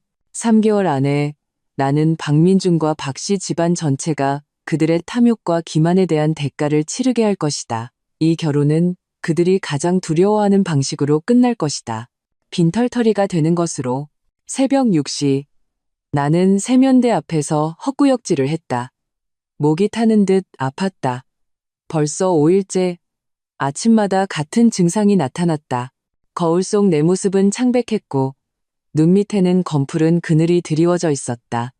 결혼식 소동 이후 민준 씨의 감시는 더욱 심해졌고 나는 항상 경계를 늦출 수 없었다. 꿈속에서조차 연기를 해야 했다. 수도꼭지에서 물이 콸콸 쏟아졌다. 나는 물줄기를 멍하니 바라보다가 문득 끔찍한 생각이 스쳤다. 생리가 2주나 늦어지고 있었다. 떨리는 손으로 마지막 남은 임신 테스트기를 뜯었다. 변기에 앉아 심장이 미친 듯이 뛰는 것을 느꼈다. 3분 후 선명한 두 줄의 분홍색 선이 내가 계획하지 않았던 현실을 알려주었다. 임신이었다. 테스트기가 바닥에 떨어지며 맑은 소리를 냈다. 나는 두 손으로 얼굴을 감쌌다. 울어야 할지 웃어야 할지 알 수 없었다. 이 아이는 너무나도 잘못된 시기에 찾아왔다. 내가 이 결혼을 끝내려 준비하던 바로 이때. 하지만 동시에 이상한 온기가 마음속에 퍼져나갔다. 이 아이는 내 뼈와 살, 나의 일부였다. 거실에서 발소리가 들렸다. 나는 재빨리 테스트기를 주워 잠옷주머니에 숨겼다. 민준 씨가 문을 열고 들어왔다. 이미 정장을 차려입고 나갈 준비를 마친 상태였다. 왜 이렇게 일찍 일어났어? 그는 내 창백한 얼굴을 훑어보고는 미간을 찌푸렸다. 속이 좀 안 좋아서요. 어제 뭘 잘못 먹었나 봐요. 나는 태연한 척하며 수도꼭지를 틀어 세수했다. 그는 고개를 끄덕였다. 내게 별 관심이 없는 듯했다. 나 오늘 중요한 회의 있어서 저녁 못 먹고 와. 알았어요. 나는 속으로 냉소하며 대답했다. 최 실장은 어제 막 사진을 보내왔다. 민준 씨의 중요한 회의란 어느 호텔에서 윤소미와 밤을 보내는 것이었다. 민준 씨가 떠난 후 나는 즉시 산부인과의 조기 임신 검사를 예약했다. 어떤 결정을 내리든 먼저 아이의 건강 상태를 확인해야 했다. 병원 복도는 검사를 기다리는 임산부들로 가득했고 대부분 남편과 함께였다. 나는 구석에 홀로 앉아 무의식적으로 평평한 아랫배를 감쌌다. 전광판에 내 번호가 떴다. 나는 심호흡을 하고 진료실로 향했다. 서지우 씨, 마지막 생리가 언제였죠? 의사 선생님이 다정하게 물었다. 나는 사실대로 대답하고 테스트기 결과를 말씀드렸다. 의사는 혈액 검사와 초음파를 포함한 일련의 검사를 지시했다. 1시간 후 나는 검사 결과를 들고 다시 진료실로 돌아왔다. 축하합니다. 임신 맞네요. 약 5주 정도 됐어요. 의사는 초음파 사진 속의 작은 점을 가리켰다. 태아는 정상적으로 발달하고 있습니다. 다만 프로게스테론 수치가 좀 낮아서 유산방지 주사를 좀 맞아야겠어요. 나는 기계적으로 고개를 끄덕였다. 의사의 말이 아주 먼 곳에서 들려오는 것 같았다. 내가 정말 이 시점에 민준 씨의 아이를 데리고 새로운 삶을 시작해야 할까? 그리고 산모 수첩 만드셔야 하니까 다음 검사 때는 남편분이랑 같이 오세요. 의사는 내게 서류한 뭉치를 건넸다. 진료실을 나오자 머리가 어지러웠다. 어디 조용한 곳이 필요했다. 복도 모퉁이를 돌 때 익숙한 목소리가 내 발걸음을 멈추게 했다. 소미야, 떼쓰지 마. 나 오늘 진짜 일 있다니까. 알았어. 퇴근하고 거기서 보자. 박민준. 그가 왜 여기에? 나는 무의식적으로 기둥 뒤로 몸을 숨겼다. 그가 간호사 스테이션 앞에서 젊은 간호사와 희롱하는 모습이 보였다. 그 간호사는 내게 등을 보이고 있었고 몸집이 작고 발랄한 포니테일을 하고 있었다. 민준 씨, 또 거짓말. 간호사가 애교 섞인 목소리로 말하며 돌아섰다. 사진 속에 바로 그 윤소미였다. 그녀의 가슴에는 산부인과 간호사 윤소미라고 적힌 명찰이 걸려 있었다. 피가 순간적으로 얼어붙었다. 민준 씨는 내연녀가 있었을 뿐만 아니라 그 내연녀가 이 병원의 간호사였던 것이다. 그렇다면 그가 나를 이곳으로 산부인과 검사를 받으러 오게 한 것은 이번엔 진짜야. 민준 씨는 윤소미의 뺨을 꼬집었다. 우리 누나가 오늘 검사 받으러 와서 그냥 지나가는 길에 너 보러 온 거야. 누나요? 윤소미는 고개를 갸웃했다. 아까 그 베이지색 트렌치코트 입은 분? 맞아. 민준 씨는 태연하게 거짓말했다. 집안 내력으로 부인과 질환이 있어서 매년 검사 받아야 해. 나는 입술을 깨물었다. 소리를 지르고 싶은 것을 간신히 참았다. 민준 씨는 나를 배신했을 뿐만 아니라 내 앞에서 나를 누나라고 칭하며 내연녀에게 내 존재를 설명하고 있었다. 더 아이러니한 것은 내 손에는 방금 확인한 임신 검사 결과지가 들려 있는데 그는 애인과 오늘 밤의 데이트를 계획하고 있다는 사실이었다. 윤소미는 입을 삐죽 내밀었다. 그럼 오늘 밤에 꼭 보상해줘야 해요. 그녀가 갑자기 내 쪽을 보았다. 나는 급히 기둥 뒤로 숨었지만 이미 늦었다. 윤소미가 나를 발견하고 얼굴에 당황한 기색이 스쳤다. 민준 씨, 저기 누나분 계신 것 같은데. 나는 심호흡을 하고 허리를 꼿꼿이 편 채 걸어 나갔다. 민준 씨가 고개를 돌려 나를 보고는 얼굴이 새하얗게 질렸다. 지우야, 네가 왜 여기 있어? 그의 목소리는 부자연스럽게 메말라 있었다. 나는 검사 결과지를 들어 보이며 떨리는 목소리를 억눌렀다. 산부인과 검사요. 당신은요? 누나 보러 왔어요? 민준 씨의 표정은 그야말로 장관이었다. 놀라움에서 공포로, 그리고 다시 태어난 척하는 모습으로 변했다. 나는 친구 만나러 비뇨기과에 있어.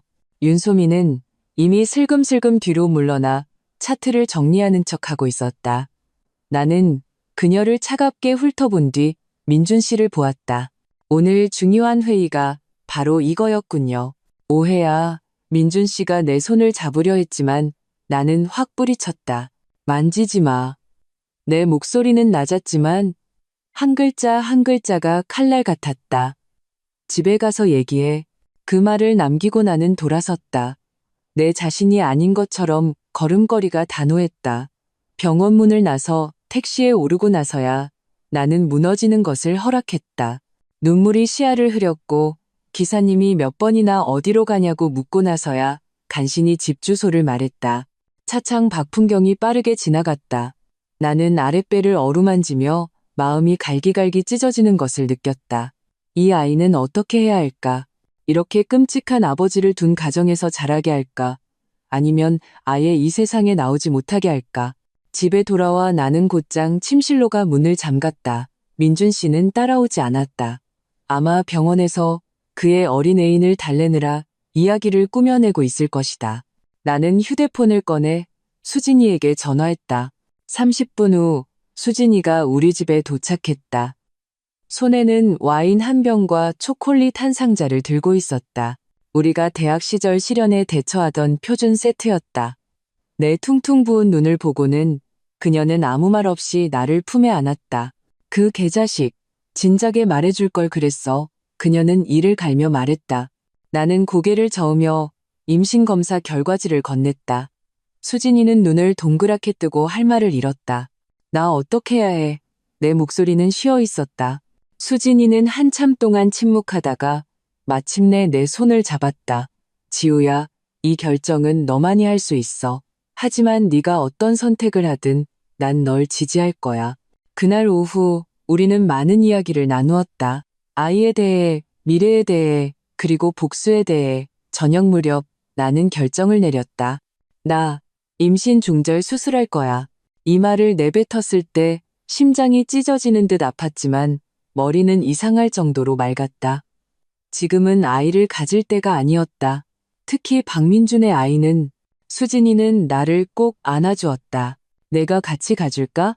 아니, 이건 비밀리에 해야 해. 나는 눈물을 닦았다. 하지만 네가 도와줘야 할 일이 있어. 사흘 후 나는 혼자 다른 개인 병원에 갔다. 수술은 간단했고 거의 고통이 없었지만 마음의 구멍은 무섭도록 컸다. 의사는 2주간 휴식을 권했지만 나는 다음 날 바로 정상적인 활동을 재개했다. 민준 씨와 시어머니는 내가 오랫동안 누워있는 것을 용납하지 않을 것이다. 나는 모든 의료 기록과 영수증을 특별히 보관하여 은행 대여금고에 조심스럽게 잠가두었다. 이것들은 모두 장차 법정에서 민준 씨의 외도가 내게 어떤 상처를 주었는지 증명할 증거가 될 것이다. 뜻밖에도 운명은 내게 예상치 못한 도움을 주었다. 수술 후 일주일 시어머니가 방을 청소하시다가 이것은 그녀의 드문 집안일 활동이었다. 우연히 내가 서랍 깊숙이 숨겨둔 검사 결과지를 발견하셨다. 임신 중절 수술 서류가 아닌 처음 임신을 확인했던 그 초음파 사진을. 지우야, 저녁 식사 때 시어머니는 갑자기 태도가 180도 바뀌어 내게 닭곰탕을 한가득 퍼주셨다. 지금 몸보신 많이 해야 한다. 나는 영문을 몰라 그녀를 쳐다보았다. 그녀가 기쁨에 겨워 그 초음파 사진을 꺼내기 전까지는 이렇게 큰 경사를 왜 우리한테 말 안 했니? 민준 씨는 국을 마시다가 사례가 들려 얼굴이 새빨개졌다. 그는 겁에 질려 나를 쳐다보았다. 분명 병원에서의 충돌을 떠올리고 내가 그를 사람들 앞에서 폭로할 준비를 하고 있다고 생각했을 것이다. 아직 한 달밖에 안 돼서 불안정해서요. 나는 고개를 숙여 국을 마시며 민준 씨의 시선을 피했다. 좀 지나고 말씀드리려고 했어요. 아이고, 초반 3개월이 제일 중요하지. 시어머니는 흥분해서 안절부절못하셨다. 민준아, 너 아직도 지우한테 집안일 시키니? 오늘부터 도우미 아주머니 불러. 민준 씨는 의심스럽게 나를 쳐다보았고 나는 의미심장한 미소로 화답했다.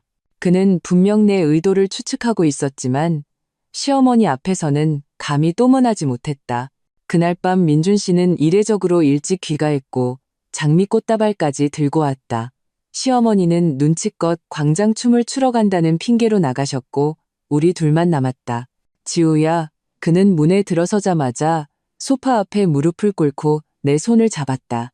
내가 잘못했어.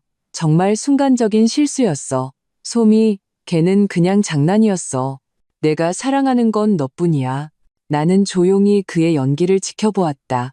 이 변명이 얼마나 많은 여자에게 사용되었을까 생각하며. 알아? 나 아빠 된다. 그는 내 아랫배를 어루만지며 눈에 의심스러운 눈물을 글썽였다. 나 꼭 좋은 아빠, 좋은 남편이 될게. 한 번만 기회를 줘. 응? 나는 비웃음을 참고 망설이는 척했다. 그럼 윤소미 씨는요? 이미 정리했어. 맹세해. 그는 간절하게 말했다. 아이를 위해서 우리 다시 시작하자. 아이를 위해서? 아니면 내 명의로 남은 수억 원을 위해서? 나는 민준 씨를 너무 잘 알았다.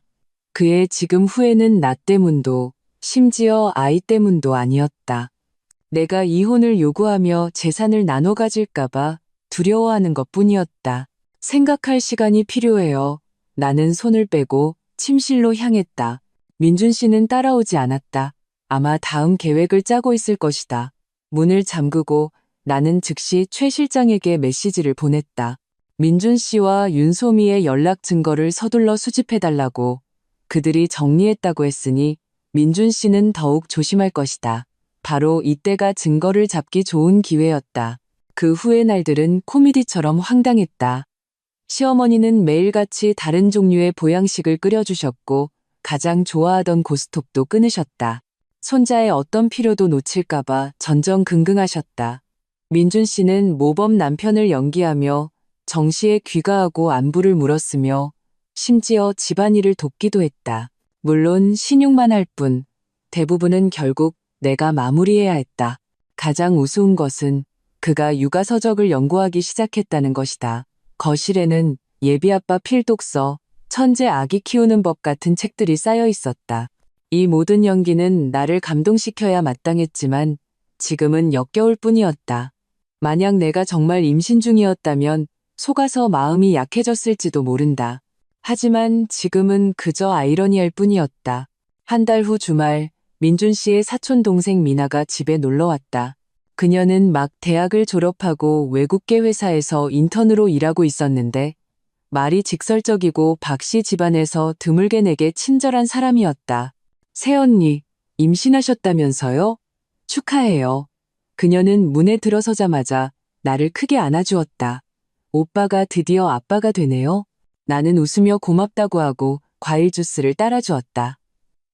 시어머니는 과일을 준비하러 주방에 가셨고 민준 씨는 전화를 받는 척하며 발코니로 나갔다. 10중 8구 윤소미에게 메시지를 보내고 있을 것이다.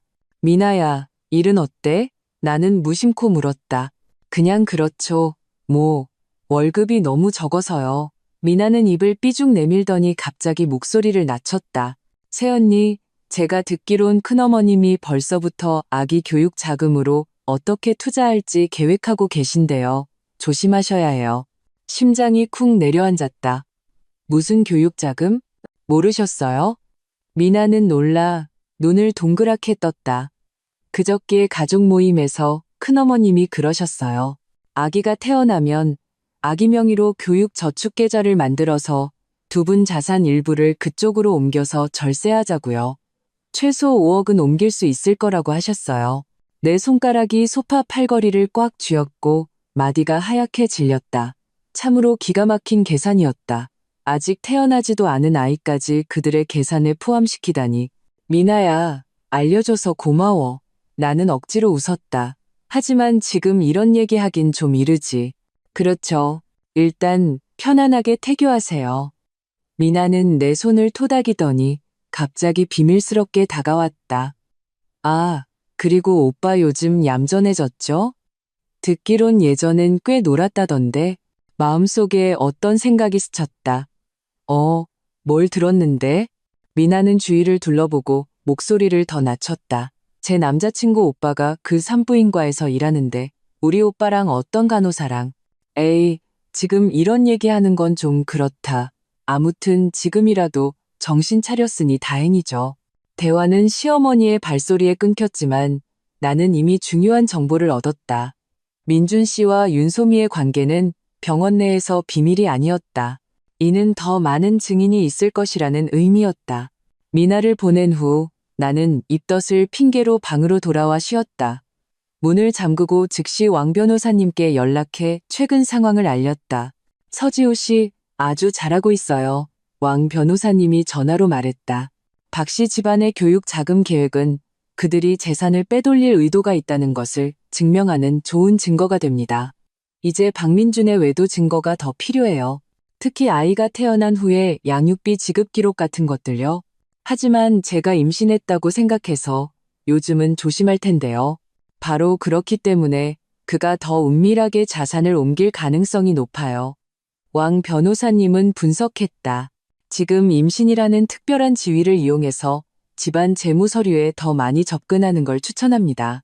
전화를 끊고 나는 평평한 아랫배를 어루만졌다. 이곳에는 한때 작은 생명이 있었다. 민준 씨의 배신 때문에 떠나야 했던. 하지만 아이러니하게도 바로 이 존재하지 않는 작은 생명이 내게 전례 없는 가정 내 지위와 행동의 자유를 주었다. 다음 날 아침 식사 때 나는 결심을 발표했다. 저 회사 그만두고 태교에만 전념하려고요. 민준 씨와 시어머니는 서로를 쳐다보았다. 내 직장 수입이 비록 높지는 않았지만 가정의 현금 흐름의 일부였기 때문이다. 너무 이른 거 아니야? 민준 씨가 조심스럽게 물었다. 의사 선생님이 스트레스를 줄이라고 하셨어요. 나는 미리 준비해둔 가짜 진단서를 꺼냈다. 그리고 집안 재무 관리에도 좀 참여해서 재테크 지식도 배우고 아이 미래를 위해 준비하고 싶어요. 민준 씨의 표정이 순간적으로 풀렸고 심지어 기뻐하는 기색까지 보였다. 그에게 이것은 명백히 내가 포기하고 가정주부가 되겠다는 신호로 보였을 것이다. 문제없어. 그는 흔쾌히 동의했다. 마침 나도 요즘 바쁜데 집안 장부는 네가 관리해. 그렇게 나는 합법적으로 가정의 통장과 공동계좌의 운영권을 넘겨받았다. 그날 오후 민준 씨는 나를 데리고 은행에 가서 위임 절차를 밟아주었다. 집으로 돌아오는 길 그는 내게 차문을 열어주고 길을 건널 때 나를 부축해 주었다. 마치 내가 정말 임신이라도 한 것처럼. 밤에 나는 민준 씨가 준 모든 재무 서류를 꼼꼼히 검토했다. 눈에 띄지 않는 서류철 하나에서 나는 몇 장의 송금 영수증 사본을 발견했다. 수취인은 바로 윤솜이었고 내용은 월세 보조금이었다. 가장 최근의 것은 불과 2주 전 그가 윤솜이와 정리했다고 맹세했던 바로 그 시점이었다. 나는 이 증거들을 냉소하며 찍어두었다. 박민주는 영원히 모를 것이다. 그가 정교하게 설계한 사기극이 차츰차츰 내 덫으로 빠져들고 있다는 것을 나는 존재하지 않는 태동을 느끼는 척하며 마음속으로 되뇌었다. 아가야, 비록 네가 이 세상에 오지 못했지만 넌 엄마가 정의를 되찾는 걸 도와줄 거야. 이 연극은 이제 막 절정으로 치닫고 있었다. 새벽 3시 17분. 휴대폰 벨소리가 정적을 갈랐다. 나는 혼미한 잠에서 깨어나 더듬거리며 통화 버튼을 눌렀다. 전화기 너머에서 엄마의 울음 섞인 목소리가 들려왔다. 지우야, 내 아빠가 갑자기 가슴이 아프다고. 지금 병원 응급실이야. 나는 벌떡 일어났다. 피가 순간적으로 얼어붙었다. 어떡해요? 언제부터요? 1시간 전에. 엄마의 목소리가 떨렸다. 의사가 급성 심근경색이래. 바로 수술해야 한다고. 지우야, 내 아빠가 계속 내 이름만 부른다. 저 바로 갈게요. 나는 전화를 끊었다. 손이 떨려 휴대폰을 제대로 잡을 수조차 없었다. 창밖은 아직 칠흑 같은 어둠이었고 빗방울이 유리를 두드리고 있었다. 나는 허둥지둥 여행 가방에 옷 몇 가지를 쑤셔 넣고 수진이에게 메시지를 보냈다. 광역시에서 가장 실력 있는 심장내과 전문의를 알아봐 달라고 부탁했다. 짐을 싸던 중 침실 문이 열렸다. 민준 씨가 눈을 비비며 문 앞에 서 있었다. 이 새벽에 왜 이렇게 시끄러워? 아빠가 심근경색으로 쓰러지셨어요. 응급실에 계세요. 나는 고개도 들지 않고 계속 짐을 쌌다. 저 지금 바로 가봐야 해요. 민준 씨는 몇 초간 침묵하더니 말했다. 지금 밖에 비 엄청 와. 제일 빠른 KTX도 6시는 돼야 출발할 텐데. 나는 동작을 멈추고 그를 쳐다보았다.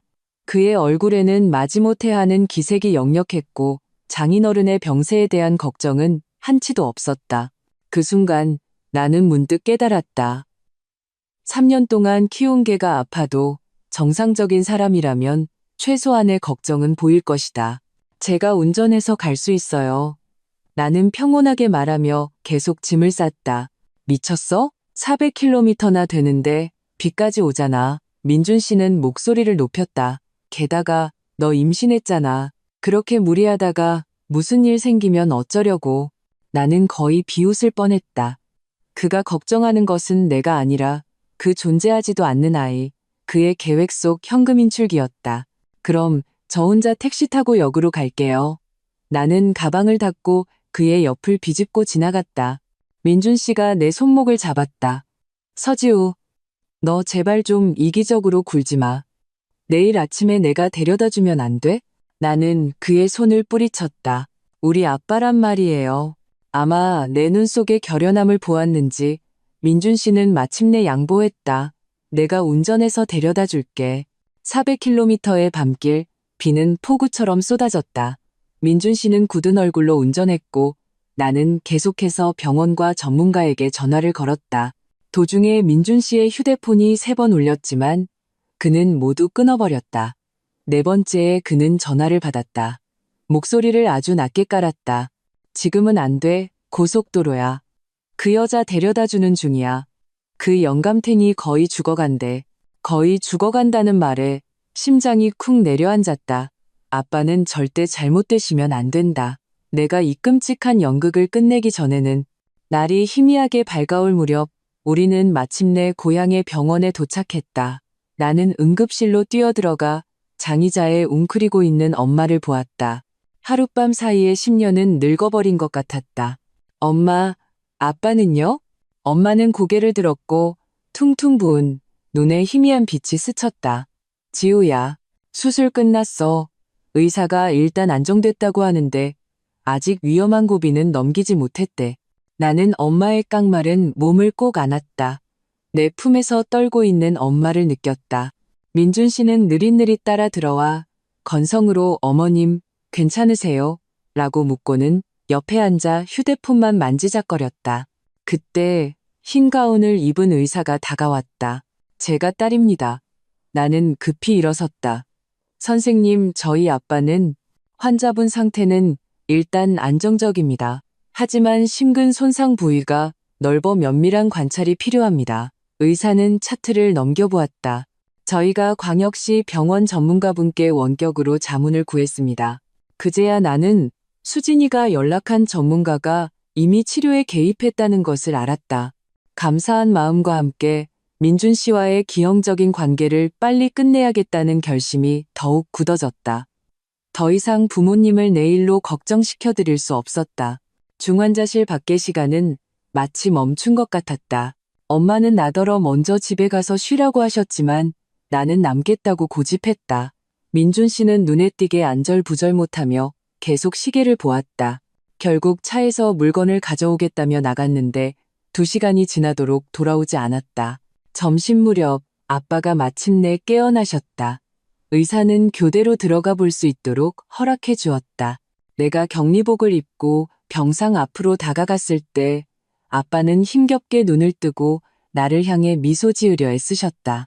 온갖 튜브가 그의 몸에 꽂혀 있었고 모니터에서는 규칙적인 삐소리가 울렸다. 아빠, 나는 그의 차가운 손을 잡았다. 목이 꽉 막힌 것 같았다. 우리 딸, 울지 마라. 아빠의 목소리는 깃털처럼 가벼웠다. 아빠 괜찮아. 그제야 나는 내가 눈물을 흘리고 있다는 것을 깨달았다. 어릴 때부터 아빠는 내게 산과 같은 존재였다. 그런데 지금 그는 병상에 힘없이 누워 계셨고 나는 내 딸이 어떤 끔찍한 결혼 생활을 겪고 있는지조차 말씀드릴 수 없었다. 민준이는 너한테 잘해주니? 아빠가 갑자기 물으셨다. 심장이 쿵 내려앉았다. 아빠는 늘 민준 씨를 탐탁지 않아 하셨다. 당시에 내가 고집을 부려 결혼했던 것이다. 지금 생각해보니 부모님은 아마 일찌감치 무언가를 눈치채셨을지도 모른다. 네, 잘해줘요. 나는 억지로 미소를 지었다. 아빠는 걱정 마시고 몸조리나 잘하세요. 아빠는 나를 깊이 쳐다보시고는 더 이상 아무 말씀도 하지 않으셨다. 하지만 그 흐릿한 눈동자에는 분명 걱정이 가득 담겨 있었다. 중환자실을 나오자 복도 끝에서 통화 중인 민준 씨가 보였다. 표정이 아주 생생했다. 그는 등을 보이고 있었고 목소리는 낮았지만 나는 몇 단어를 똑똑히 들었다. 영감탱이, 돈, 조금만 더 기다려. 분노가 발끝에서부터 치밀어 올랐다. 나는 소리 없이 다가가 그가 하는 말을 들었다. 그 영감탱이 죽으면 유산은 분명히 자기 몫이 있을 거라고. 나는 그 자리에 얼어붙었다. 피가 멎는 것 같았다. 민준 씨는 우리 아버지의 생사에 무관심할 뿐만 아니라 이미 유산 계산까지 하고 있었던 것이다. 박민준, 내가 차갑게 불렀다. 그는 흠칫하며 돌아섰다. 얼굴에 당황한 기색이 스쳤고 황급히 전화를 끊었다. 지우야, 아버님은 어떠셔? 당신 덕분에 아직 안 돌아가셨어요. 나는 그의 눈을 쏘아보았다. 방금 누구랑 통화했어요? 회사 동료. 그는 태연한 척했다. 프로젝트에 문제가 좀 생겨서. 그래요? 나는 비웃었다. 그 영감탱이 죽으면 유산은 분명히 자기 몫이 있을 거다. 그것도 프로젝트 문제인가요? 민준 씨의 얼굴색이 변하더니 이내 억울한 표정을 지었다. 너 잘못 들었어. 내가 한 말은 아버님 병이 나으시면 투자금은 분명히 들어올 거다였어. 꺼져. 나는 엘리베이터 쪽을 가리켰다. 당장, 지금 당장. 지우야, 진정해. 꺼지라고 했어. 내 목소리가 복도에 울려 퍼졌고 몇몇 간호사가 놀라 쳐다보았다. 민준 씨는 얼굴이 굳어지며 목소리를 낮춰 위협했다. 서지우, 너 내 아이 임신한 거 잊지 마. 감정적으로 굴다가 유산이라도 하면 그게 바로 당신이 바라는 거 아니에요? 나는 맞받아쳤다. 그래야 윤솜이랑 당신들 사생아랑 단란하게 살 수 있잖아. 민준 씨의 표정이 순간적으로 굳었다. 눈에 공포가 스쳤다. 너 무슨 헛소리야. 산부인과의 윤솜이 간호사. 더 말해줄까요? 나는 한 걸음 다가섰다. 그리고 당신들 3살짜리 딸까지. 그의 얼굴이 새하얘졌고 입술을 떨며 아무 말도 하지 못했다. 나는 그가 그렇게 당황하는 모습을 처음 보았다. 마음속에 통쾌함이 솟구쳤다. 지금 당장 내 눈앞에서 사라져. 나는 한 글자 한 글자 또박또박 말했다. 그렇지 않으면 난 즉시 여기 있는 모든 사람에게 산부인과 박민준 사위가 장인이 위독한 와중에 내연녀와 유산 분배 문제를 논의했다고 알릴 거야. 민준 씨는 결국 쥐죽은 듯이 떠났다. 떠나기 전 그는 나를 험악하게 쏘아보았다. 그가 쉽게 물러서지 않을 것을 알았지만 지금 나는 오직 아빠의 병세만 걱정되었다. 엄마가 간호사 스테이션에서 돌아오시며 의아해하셨다. 민준이는? 회사에 급한 일이 생겨서 먼저 갔어요. 나는 가볍게 말하며 엄마의 팔을 잡았다. 엄마, 이제 집에 가서 좀 쉬세요. 제가 여기서 지킬게요. 엄마는 고개를 저으셨다. 난 안 피곤해. 오히려 너 임신했는데 너무 무리하면 안 돼. 마음이 찡했다. 이런 상황에서도 엄마는 나를 먼저 생각하셨다. 무슨 말을 하려던 찰나 휴대폰이 울렸다. 수진이었다. 지우야, 아저씨는 좀 어떠셔? 일단 안정되셨어. 나는 창가로 가서 작은 목소리로 말했다. 전문가 연결해줘서 고마워. 당연히 해야지. 수진이는 잠시 뜸을 들였다. 아, 혹시 민준 씨 너랑 같이 있어? 방금 갔어. 왜? 최 실장한테서 방금 메시지가 왔는데 민준 씨가 내일 출발하는 제주도행 비행기표 2장을 예매했대. 수진이의 목소리에는 분노가 담겨 있었다. 동승자는 윤솜이고 나는 휴대폰을 쥔 손에 힘을 주었고 마디가 하얗게 질렸다. 아버지가 아직 생사를 넘나들고 계신데 그는 내연녀와 휴가를 갈 계획을 세우고 있었던 것이다. 하지만 다시 생각해보니 이것이야말로 내가 필요한 증거가 아닌가. 수진아, 나 좀 도와줘. 나는 목소리를 낮춰 몇 마디 부탁했다. 전화를 끊고 나는 엄마 곁으로 돌아갔다. 그 후 3일간 나는 한시도 병원을 떠나지 않았다. 민준 씨는 딱 2번 전화를 걸어왔는데 매번 의사소견을 묻고는 바로 그 5천만 원 투자금이 언제쯤 들어올 수 있냐는 화제로 넘어갔다. 아빠의 상태는 점차 안정되었고 나흘째 되는 날 일반 병실로 옮기셨다. 그날 오후 엄마가 갈아입을 옷을 가지러 집에 가신 틈을 타 나는 마침내 아빠와 단둘이 이야기할 기회를 가졌다. 아빠, 저 드릴 말씀이 있어요. 나는 아빠의 손을 잡고 더 이상 숨기지 않기로 결심했다. 저 민준 씨랑 이혼해야 할 것 같아요. 뜻밖에도 아빠는 크게 놀라지 않으셨다. 그는 한숨을 쉬며 거친 손바닥으로 내 머리를 쓰다듬으셨다. 우리 딸, 아빠가 진작에 물어보고 싶었다. 너 행복하지 않았지? 응? 그 간단한 물음이 내가 며칠 동안 억지로 버텨온 강인함을 무너뜨렸다. 나는 아빠의 병상에 엎드려 어린아이처럼 서럽게 울었다. 모든 억울함, 분노, 고통이 그 순간 터져나왔다. 아빠는 조용히 내 울음소리를 들어주셨다. 내가 진정될 때까지 기다렸다가 천천히 입을 여셨다. 지우야, 아빠는 한마디만 할게. 네가 어떤 결정을 내리든 우리 부부는 널 지지한다. 인생은 짧아. 억울하게 살지 마라. 하지만 그 3억 원 혼수는 돈은 몸밖의 물건일 뿐이야. 아빠는 고개를 저으셨다. 네 행복이 가장 중요해. 나는 다시 눈물을 쏟았다. 그 순간 나는 문득 깨달았다. 내가 얼마나 많은 돈을 잃었든 적어도 내게는 무조건적으로 나를 사랑해주시는 부모님이 계셨다. 이 사랑은 박민준 같은 부류는 영원히 이해할 수 없는 것이었다. 일주일 후 아빠는 퇴원하셨다. 의사는 안정을 취하고 어떤 자극도 피하라고 당부했다. 나는 며칠 더 부모님 곁에 있고 싶었지만 엄마는 나더러 돌아가라고 고집하셨다. 너 임신했는데 너무 무리하면 안 돼.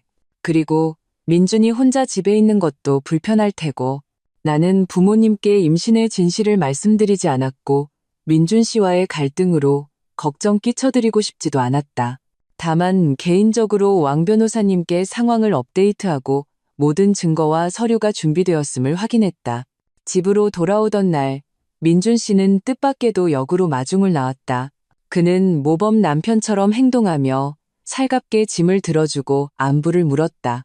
그가 지난 며칠 동안 계속 윤소미와 함께 있었다는 사실을 몰랐다면 하마터면 그의 연기에 속을 뻔했다. 지우야, 전에 그 일은 차 안에서 민준 씨가 해명하려 했지만 말할 필요 없어요. 나는 그의 말을 끊었다. 피곤해서 쉬고 싶어요. 민준 씨는 멋쩍게 입을 다물었다. 집에 돌아오자 시어머니는 이례적으로 직접 요리를 몇 가지 하셨고 특별히 안태탕까지 끓여놓으셨다. 나는 역겨움을 참고 면목은 마시는 척했다. 밤에 민준 씨가 다가오려 했지만 나는 의사가 임신 초기 3개월은 부부관계를 금지했다고 핑계를 대고 거절했다. 그는 풀이 죽어 객실로 갔고 나는 문을 잠그고 집안의 감시 장비를 점검하기 시작했다. 민준 씨가 없는 며칠 동안 나는 최 실장에게 부탁해 집에 초소형 카메라와 녹음 장비를 설치해 두었다. 이제 그것들이 정상적으로 작동하는지 확인할 필요가 있었다. 점검을 마친 후 나는 수진이에게 메시지를 보냈다. 금을 거둘 준비해. 침대에 누워 나는 천장을 바라보며 만감이 교차했다. 병원에서의 일주일은 내게 많은 것을 깨닫게 해주었다. 나는 더 이상 복수를 위한 복수를 하는 것이 아니었다. 나 자신과 부모님에게 깨끗한 미래를 주기 위해서였다. 박민주는 내 시간과 에너지를 더 낭비할 가치가 없었다. 이 결혼을 빨리 끝낼수록 좋았다. 다음 날 아침 나는 무심코 아빠의 유산 문제를 꺼냈다. 의사 선생님이 아빠는 장기 요양이 필요하대요. 그래서 재산을 좀 미리 정리하시려나 봐요. 민준 씨의 귀가 즉시 쫑긋섰다. 어떻게 정리하신대? 자세한 건 저도 몰라요. 나는 태연한 척했다. 아마 고향에 있는 집을 엄마 명의로 먼저 옮기시지 않을까요? 그거 너무 아까운데. 민준 씨가 불쑥 내뱉었다가 실언했음을 깨닫고 서둘러 수습했다. 내 말은 요즘 집값 오르는데 팔아서 투자하는 게 더 낫지 않겠냐는 거지. 나는 속으로 비웃었지만 겉으로는 고개를 끄덕이며 맞장구 쳤다. 일리 있네요. 아빠한테 말씀드려 볼게요. 민준 씨의 눈에 탐욕이 스쳤다. 나는 그가 낚였다는 것을 알았다. 역시나 점심 식사 후 그는 급한 일이 있다며 나갔다. 10중 8구 윤소미와 만나 아빠의 유산에서 한몫 챙길 궁리를 하러 갔을 것이다. 나는 그 틈을 타 이삿짐 센터에 연락해 일주일 후로 서비스를 예약했다. 바로 시아버지 환갑잔치 다음 날이었다. 왕 변호사님은 이미 모든 법률 서류를 준비해 놓고 내 마지막 신호만 기다리고 있었다. 폭풍이 다가오고 있었다. 그리고 박씨 집안 사람들은 아직도 달콤한 꿈에 빠져 그들 눈에 금고가 영원히 닫힐 것이라는 사실을 전혀 모르고 있었다.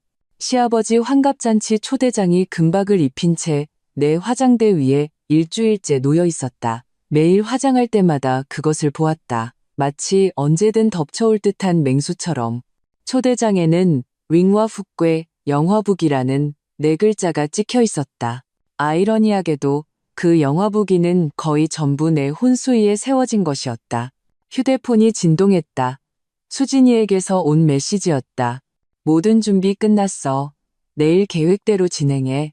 나는 메시지를 삭제하고 거울 속에 나를 보았다. 이 한 달 동안 나는 겉으로는 현명한 아내 역할을 다시 시작했다. 박씨 집안 식구들과 함께 잔치를 준비하고 심지어 입덕과 졸음을 연기했다. 민준 씨의 태도도 놀라울 정도로 좋았고 거의 모든 요구를 들어주었다. 물론 나는 이 모든 것이 우리 아빠의 존재하지 않는 유산 때문이라는 것을 알고 있었다. 지우야, 드레스는 입어봤어? 민준 씨가 문을 열고 들어왔다. 말끔한 정장 차림에 잘생긴 얼굴에는 부드러운 미소가 어려 있었다. 그가 그저께 윤소미와 호텔에서 미루했다는 사실을 몰랐다면 하마터면 이 다정한 가면을 믿을 뻔했다. 입어봤어요. 아주 잘 맞아요. 나는 미소 지으며 옷장을 가리켰다. 그곳에는 샴페인색의 인부복 드레스가 걸려 있었다. 넉넉한 디자인이 내 평평한 아랫배를 가리기에 안성맞춤이었다. 민준 씨는 다가와 뒤에서 나를 안고 손을 가볍게 내 배 위에 얹었다. 내일은 아주 중요한 날이야. 아버지가 모든 친척과 친구들을 초대하셨어. 나 잔치에서 네가 임신한 소식을 발표할 생각이야. 나는 역겨움을 참고 그의 품에 기댔다. 너무 이른 거 아니에요? 이제 겨우 3개월 넘었는데요. 이르지 않아. 그는 내 머리카락에 키스했다. 마침 겹경사잖아. 아, 그리고 전에 말했던 그 5천만 원. 역시나 또 돈 얘기였다. 나는 돌아서서 망설이는 척했다. 하지만 의사 선생님이 임산부는 너무 무리하면 안 된다고. 그냥 서명만 하면 돼. 네가 신경 쓸 거 없어. 그는 간절하게 말했다. 그 프로젝트 수익률이 아주 높아. 딱 아이 교육 자금으로 쓰기 좋겠어. 나는 고개를 숙여 눈 속에 냉소를 감췄다. 알았어요. 내일 서명할게요. 민준 씨는 기뻐하며 내게 몇 번 더 키스하고 떠났다. 그가 떠난 후 나는 즉시 왕 변호사님께 메시지를 보내 모든 법률 서류가 준비되었음을 확인했다. 다음 날 아침 박씨 집안은 온통 난리였다. 환갑잔치는 시내 최고급 호텔에서 열렸고 민준 씨는 연회장 전체를 빌렸다. 장식에만 2천만 원이 들었다. 당연히 우리 공동 계좌에서 지출된 돈이었다. 나는 입덧을 핑계로 방에서 좀 더 쉴 수 있었다. 실제로는 마지막 준비를 할 시간이 필요했다. USB 속 증거 파일들을 확인하고 휴대폰 녹음 기능이 켜져 있는지 확인한 후 그 넉넉한 드레스로 갈아입었다. 거울 속에 나는 정교한 화장에 차분한 눈빛을 하고 있었다. 곧 폭풍을 일으킬 사람이라고는 전혀 보이지 않았다. 지우야, 출발해야지. 민준 씨가 문 밖에서 재촉했다. 호텔 연회장은 화려하게 빛났고 20개의 테이블은 거의 만석이었다. 박씨 집안 친척, 사업 파트너, 온갖 친구들이 모여 있었다. 술잔이 오가는 사이 온통 아첨하는 말뿐이었다. 나와 민준 씨, 시부모님은 입구에 서서 손님을 맞으며 쏟아지는 축복을 받았다. 박 사장님, 복도 많으셔. 아드님이 저렇게 출세하고 민준이가 참 현명한 며느리를 얻었어. 듣자 하니 혼수만 3억이라던데. 어머, 지우씨, 경사 났네. 축하해요. 축하해. 나는 미소 지으며 모든 손님을 응대하면서 동시에 몰래 연회장 구조를 살폈다. 무대 중앙의 대형 스크린에는 시아버지의 빛나는 인생 사진들이 반복해서 재생되고 있었다. 그 옆에는 전문 사진사와 음향 기사가 있었다. 이 모든 것은 내가 세심하게 준비한 것이었다. 연회가 시작되고 온갖 진귀한 음식들이 차례로 올라왔다. 민준 씨는 내 옆에 앉아 계속해서 음식을 덜어주며 다정한 남편을 연기했다. 시어머니는 때때로 내 배를 힐끗거리며 눈에 계산적인 빛을 번뜩였다. 술이 몇 순배 돌고 사회자가 축수 순서를 알렸다. 민준 씨가 먼저 무대에 올라 감정이 풍부한 목소리로 아버지의 양육의 은혜를 이야기하며 박수갈채를 받았다. 그러고는 화제를 바꾸었다. 오늘 저희 박씨 집안에 겹경사가 있었습니다. 이 자리를 빌려 좋은 소식 하나를 발표하고자 합니다. 그는 나를 보며 역겨울 정도로 가식적인 행복감에 찬 얼굴로 말했다. 제 아내 서지우가 임신 3개월이 넘었습니다. 저희 박씨 집안에 곧 다음 세대가 태어납니다. 장내에서는 열렬한 박수와 축하 소리가 터져나왔다. 나는 그의 연기에 맞춰 고개를 숙이고 부끄러운 척했다. 민준 씨는 계속해서 말했다. 아이에게 더 나은 미래를 주기 위해 저희는 투자를 확대하기로 결정했습니다. 지우야, 계약서 좀 가져다 줄래? 함정은 여기 있었다.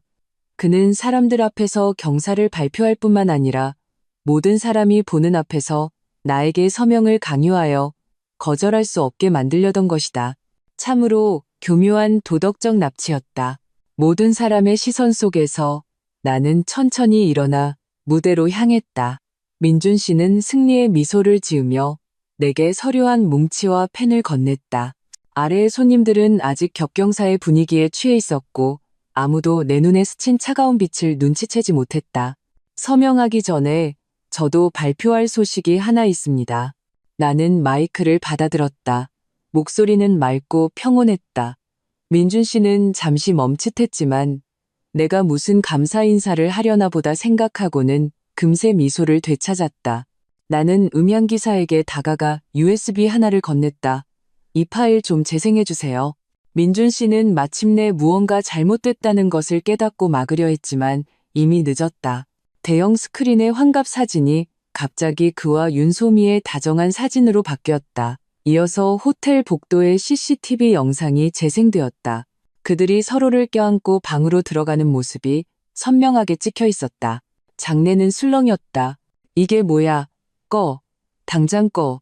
민준 씨가 음향기사에게 달려들었지만 내가 막아섰다. 급하긴 좋은 구경은 이제 시작인데 나는 비웃었다. 스크린에는 계속해서 일련의 은행 거래 내역과 계약서들이 표시되었다. 민준 씨가 지난 2년간 약 1억 5천만 원의 자금을 윤소미 명의로 빼돌렸다는 증거였다. 마지막으로는 녹음 파일이 재생되었다. 민준 씨의 목소리가 선명하게 울려 퍼졌다. 그 영감탱이 죽으면 유산은 분명히 자기 몫이 있을 거라고. 장내는 죽은 듯이 고요해졌다. 민준 씨의 얼굴은 붉어졌다가 하얗게 다시 파랗게 변했다. 시아버지는 주빈석 옆에 얼어붙었고 손에 든 술잔이 쨍그랑 소리를 내며 바닥에 떨어졌다. 시아버님 환갑잔치에 와주신 모든 분께 감사드립니다. 나는 충격에 빠진 손님들을 향해 한치의 떨림도 없는 목소리로 말했다. 이 자리를 빌려 저는 공식적으로 박민준 씨와의 결혼 관계가 끝났음을 선언합니다. 저는 이미 법원에 이혼 소송을 제기했으며 모든 혼수금 반환을 요구했습니다. 미쳤어. 민준 씨가 마침내 목소리를 되찾고 흉측한 얼굴로 달려들었다. 그건 내 돈이야. 나는 이미 데뷔하고 있었기에 재빨리 경호원 옆으로 물러섰다. 왕 변호사님이 때맞춰 나타나 서류한 뭉치를 건네주셨다. 혼전 계약서와 은행 거래 내역에 따르면 그 3억 원의 혼수는 전부 저희 부모님에게서 나온 것입니다. 나는 서류를 들어보였다. 박민준 씨는 자산을 빼돌려 내연녀를 부양했을 뿐만 아니라 그와 3살 사생아까지 있습니다. 여기 친자 감정 보고서가 증거입니다. 장내는 다시 술렁였다. 일부 여성 손님들은 이미 민준 씨에게 경멸의 눈초리를 보내고 있었고 박 씨 집안 친척들은 얼굴이 굳어 있었다. 너, 이 천박한 년. 민준 씨는 마침내 위장을 벗어던지고 내게 손가락질하며 욕을 퍼부었다. 이혼이 그렇게 쉬운 줄 알아? 내가 다 폭로할 거야. 내 뱃속에는 내 아이가 있어. 판사가 이혼 판결 안 해줄 걸. 나는 그가 이 카드를 쓸 것을 이미 예상하고 있었다. 태연하게 가방에서 다른 서류를 꺼냈다. 유감스럽게도 아이는 없습니다. 3주 전에 저는 임신 중절 수술을 받았습니다. 나는 의도적으로 말을 끊고 장내를 둘러보았다. 왜냐하면 아이 아버지가 수년간 외도했을 뿐만 아니라 다른 여자와 사생아까지 있다는 사실을 발견했기 때문입니다. 이것은 수술 증명서와 제 결정이 남편의 외도로 인한 정신적 충격 때문이었음을 증명하는 정신과 의사의 진단서입니다. 민준 씨는 벼락이라도 맞은 듯 그 자리에 얼어붙었다. 손님들은 웅성거렸고 장내는 아수라장이 되었다. 시어머니가 비명을 지르며 내 얼굴을 핥히려 달려들었지만 경호원에게 제지당했다. 서지우, 네가 내 손주를 죽였어? 그녀는 히스테릭하게 울부짖었다. 어머님, 잘못하셨어요. 나는 비웃으며 정정했다. 어머님 손자는 윤소미 씨한테 있어요. 벌써 3살이에요. 사진이라도 보여드릴까요? 이 말은 낙타의 등을 부러뜨린 마지막 지푸라기가 되었다. 시아버지는 가슴을 부여잡고 의자에 주저앉았고 몇몇 친척들이 허둥지둥 약을 찾았다. 민준 씨는 갇힌 짐승처럼 왕 변호사님과 경호원에게 막혀 멀리서 무력하게 분노를 터뜨릴 뿐이었다. 여러분, 잔치 분위기를 망쳐서 죄송합니다. 나는 핸드백을 들고 출구로 향했다. 계산은 이미 마쳤습니다. 시아버님께 드리는 마지막 선물이라고 생각해 주세요. 민준 씨는 재질을 뿌리치고 복도까지 쫓아왔다. 그의 목소리에는 전례 없는 공포가 담겨 있었다. 지우야, 가지마. 우리 다시 시작할 수 있어. 내가 솜이랑 확실히 정리할게. 약속해. 그만해요. 나는 뒤도 돌아보지 않고 엘리베이터 버튼을 눌렀다. 당신 약속, 걔도 안 믿어요. 그럼 너 돈 한 푼도 못 돌려받을 줄 알아. 그는 다시 위협으로 돌아섰다. 그 돈은 이미 다 빼돌렸어. 너 한 푼도 못 가져가. 엘리베이터 문이 열렸다. 나는 안으로 들어가 마침내 그를 마주보았다. 말하는 걸 잊었네요. 공동계좌에 있던 8천만 원, 어제 이미 저희 부모님 계좌로 돌려보냈어요. 그리고 윤소미 씨 명의의 자산은 나는 의미심장한 미소를 지었다.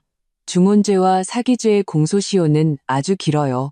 제가 천천히 되찾기에 충분하죠. 엘리베이터 문이 닫히는 순간 나는 바닥에 주저앉은 민준 씨의 처참한 모습을 보았다.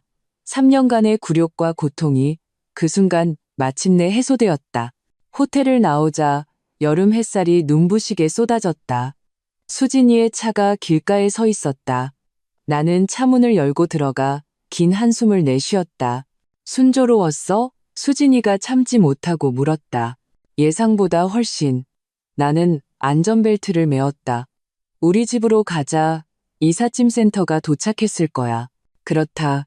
나는 법률 서류와 증거뿐만 아니라 모든 후속 조치까지 준비해두었다. 오늘 오후 내 개인 물품들은 그 소위 신혼집에서 모두 빠져나와 수진이의 비어있는 아파트에 임시 보관될 것이다. 그리고 나 자신은 당분간 부모님 댁에서 지낼 생각이었다. 아빠는 요양이 필요했고 나 역시 그랬다. 차가 호텔을 떠날 때 나는 마지막으로 그 화려한 건물을 보았다. 그곳에서 나는 박민준의 아내로서의 삶을 끝냈다. 그리고 이제 나는 서지호라는 이름으로 다시 시작할 것이다. 휴대폰이 쉴 새 없이 진동했다. 민준 씨와 박 씨 집안 친척들의 폭격이었다. 나는 그대로 전원을 꺼버리고 좌석에 기대 눈을 감았다. 내일이면 박 씨 집안은 더 많은 놀라움을 발견하게 될 것이다. 수도와 전기요금 미납, 회원카드 해지, 모든 공동계좌 동결. 하지만 이 모든 것은 이제 나와 상관없는 일이었다. 앞으로 계획은? 수진이가 물었다. 나는 눈을 뜨고 빠르게 지나가는 창밖 풍경을 보았다. 일단 아빠 몸조리 잘 도와드리고 그 다음엔 작은 가게라도 열까봐. 나 원래 꽃 만지는 거 좋아했잖아. 수진이가 웃었다. 좋은 생각인데 투자 파트너 필요하면 말해. 나도 웃었다. 정말로 편안한 미소였다. 3억 원짜리 교훈은 자유를 사왔다. 비록 비쌌지만 그럴 가치가 있었다. 차는 고속도로에 올라 집으로 향했다. 백미러 속에서 호텔의 높은 건물이 점점 멀어져 갔다. 그 끔찍했던 결혼 생활이 마침내 과거가 되어가는 것처럼 부모님 댁으로 돌아온 첫 달, 나는 거의 집 밖으로 나가지 않았다. 휴대폰 번호는 새로 바꿨고 가장 가까운 친구 몇에게만 알려주었다. 모든 SNS 계정은 비활성화했다. 마치 날개가 꺾인 짐승처럼 조용히 상처를 핥았다. 수진이는 매주 나를 보러 와서 바깥 소식을 전해주었다. 박 씨 집안은 완전히 풍비박산이 났다. 환갑잔치 소동 이후 민준 씨는 지인들 사이에서 웃음거리가 되었고 윤소미가 본처에게 사람들 앞에서 머리채를 잡히는 영상이 인터넷에 퍼졌다. 시아버지는 화병으로 입원해 막대한 병원비를 썼고 가장 치명적인 것은 민준 씨의 회사가 자금줄이 막혀 주요 고객들이 모두 계약을 취소했다는 것이었다. 듣자 하니 그들의 호화로운 빌라는 이미 은행의 압류 대상이 되었다고 했다. 수진이는 엄마가 만들어주신 사과 파이를 우물거리며 말했다. 민준이 돈 빌리러 사방팔방으로 뛰어다닌데 사채까지 손댔다더라. 나는 컵 속에 허브티를 저으며 아무 말도 하지 않았다. 창밖에 플라타너스 나무가 사각거렸고 햇살이 나무십 사이로 비쳐 바닥에 얼룩덜룩한 그림자를 만들었다. 이런 평온함은 지난 3년간 한 번도 누려보지 못한 사치였다. 그가 너를 얼마나 미친 듯이 찾고 있는지 궁금하지도 않아? 수진이가 나를 호기심 어린 눈으로 쳐다보았다. 내 예전 회사에도 찾아가고 너랑 친했던 동료들 다 들쑤시고 다녔대. 심지어 우리 사촌 오빠 헬스장까지 찾아왔다니까. 찾으라고 해. 나는 찻잔을 조용히 내려놓았다. 법률 서류는 이미 다 전달됐어. 나머지는 왕 변호사님께서 처리해 주실 거야.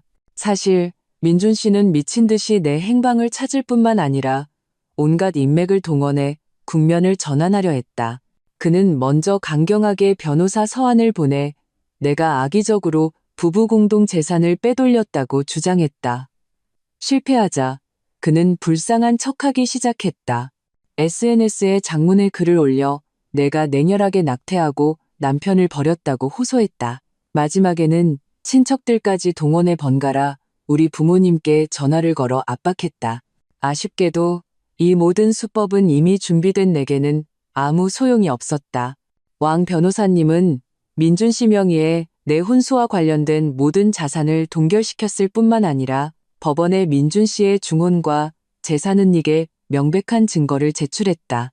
인터넷상의 비방에 대해서는 병원에서 공식적으로 발급한 정신적 충격 진단서 한 장으로 여론이 뒤집혔다. 아, 내 플라워 스튜디오 준비는 어떻게 돼가? 수진이가 가벼운 화제로 바꿨다. 내 얼굴에 마침내 미소가 번졌다. 위치는 정했어. 문화의 거리에 있는 작은 가게야. 인테리어 도면도 나왔고 다음 주에 공사 시작해. 이것은 내가 집에 돌아온 후 내린 첫 번째 결정이었다. 남은 약간의 돈으로 플라워 스튜디오를 여는 것. 아빠는 전폭적으로 지지하셨고 심지어 고향의 오래된 집을 팔아 내게 창업 자금을 대주려 하셨지만 내가 단호하게 거절했다.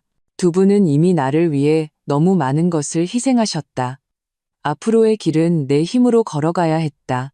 수진이가 돌아간 후 나는 평소처럼 왕 변호사님께 전화를 걸었다.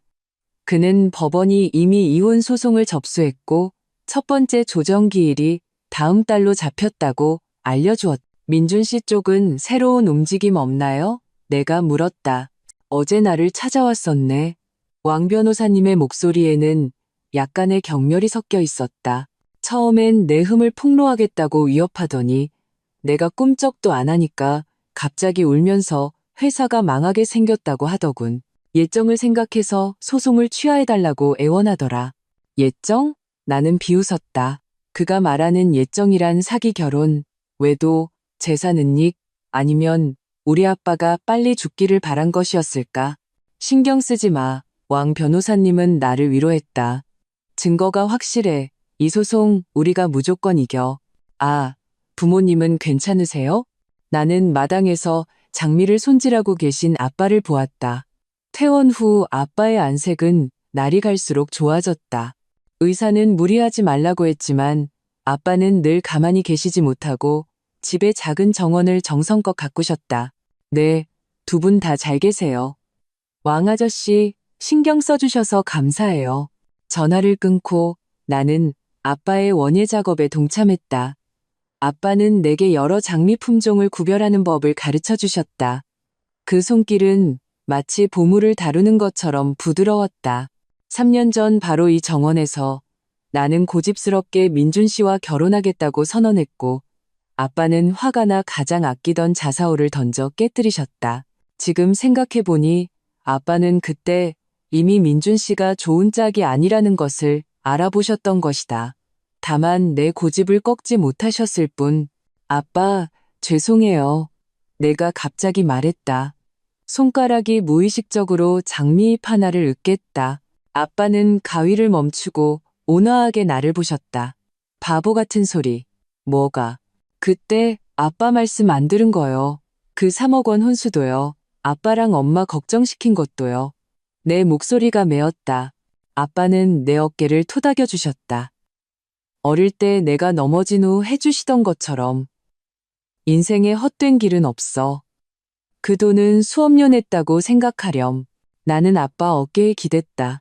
아빠에게서 옅은 흙냄새와 담배 냄새가 났다.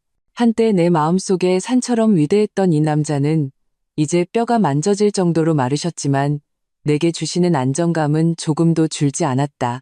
다음 날 아침 모르는 번호로 전화가 걸려왔다. 직감적으로 민준 씨라는 것을 알았다. 나는 망설이다가 전화를 받았다. 지우야, 드디어 찾았네. 민준 씨의 목소리는 가식적인 기쁨으로 가득했다. 어디야? 우리 만나서 제대로 얘기 좀 하자. 할 말 있으면 그냥 해요. 나는 냉담하게 그의 말을 끊었다. 내가 잘못했어. 정말 잘못했어. 그의 목소리에 갑자기 울음이 섞였다. 회사가 망하게 생겼어. 엄마는 아프시고 아빠는 아직도 입원 중이야. 지우야, 우리 3년 부부였던 정을 봐서라도 제발 나 좀 도와줘. 나는 휴대폰을 꽉 쥐었다. 손톱이 손바닥을 깊이 파고들었다. 한때 이 목소리가 속삭이던 사랑의 말에 내 마음은 설렜었다. 지금은 역겨움만 느껴졌다. 박민준 씨, 우리 사이엔 더 이상 할 말 없어요. 법원 판결이나 기다리세요. 너 이렇게 매정하게 굴 수 없어. 그의 말투가 갑자기 흉포하게 변했다. 내가 아니었으면 네가 지금의 네가 될 수 있었을 것 같아? 넌 그저 혼수로 남자나 묶어두는 천박한 년일 뿐이야. 나는 그대로 전화를 끊고 그 번호를 차단했다. 하지만 민준 씨의 괴롭힘은 멈추지 않았다. 그 후 며칠간 그는 번호를 바꿔가며 전화를 걸어왔다. 때로는 애원하고 때로는 위협했다.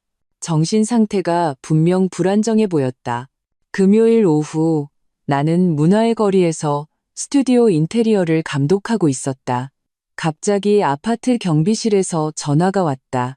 서지우 씨의 시어머니라고 주장하는 할머니 한 분이 아파트 정문에서 소란을 피우고 있습니다. 부모님을 만나야 한다면서요. 저희가 말고는 있는데 돌아가시질 않네요.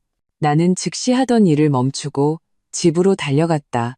멀리서부터 시어머니가 아파트 정문 화단에 앉아 목청껏 울부짖는 모습이 보였다. 그녀는 구겨진 치파오를 입고 머리는 헝클어져 있었다. 예전에 그 거만하던 귀부인의 모습은 온데간데 없었다. 사돈어른, 사부인, 사람 무시하는 것도 유분수지. 딸년시켜서 내 손주 떼게 만들고 내 아들 재산까지 사기쳐서 빼돌려. 그녀는 나를 보고는 즉시 달려들었다. 서지우, 이 악독한 년. 나는 침착하게 뒤로 물러서며 경비원에게 말했다. 저는 이분 모릅니다. 처리해주세요. 몰라? 시어머니는 비명을 지르며 사진 한 장을 꺼내들었다. 여러분, 보세요. 이게 내 아들이랑 인연 결혼 사진이에요. 인연이 혼수 3억을 들고 튀어서 우리 가족을 길거리에 나앉게 만들었어요. 구경꾼들이 점점 많아졌고 몇몇이 수군거리기 시작했다. 나는 심호흡을 하고 휴대폰을 꺼내 110에 전화를 걸었다. 여보세요? 110이죠? 여기 햇살 아파트 정문인데요. 어떤 분이 소란을 피우고 주민들을 괴롭히고 있습니다. 시어머니는 내가 경찰에 신고하는 것을 보고는 더욱 히스테릭해져 내 얼굴을 할퀴려 달려들었다. 2명의 경비원이 제때 그녀를 붙잡자 그녀는 갑자기 아픈 척하기 시작했다. 가슴을 부여잡고 심장병이 도졌다고 소리쳤다. 경찰이 곧 도착했고 간단히 상황을 파악한 후 시어머니에게 떠날 것을 요구했다. 그녀는 끝까지 버티다가 결국 강제로 경찰차에 태워졌다. 떠나기 전 그녀는 나를 험악하게 쏘아보며 외쳤다. 서지우, 너 천벌 받을 거야. 내 아들이 가만두지 않을 거라고. 이 소동은 시어머니가 공공질서 문란으로 3일간 구류되는 것으로 끝났다. 하지만 나는 이것이 시작에 불과하다는 것을 알았다. 역시나 그날 밤 민준 씨는 연달아 협박 문자를 보내왔다. 나에게 대가를 치르게 하겠다고 으름장을 놓았다. 나는 모든 위험 메시지를 왕 변호사님께 전달하고 집의 보안을 강화했다. 아빠는 입으로는 그런 무례배는 무섭지 않다고 하셨지만 나는 아빠가 몹시 걱정하고 계시다는 것을 알 수 있었다. 밤에 자주 일어나 문단속을 확인하셨다. 일주일 후 나는 혼자였다.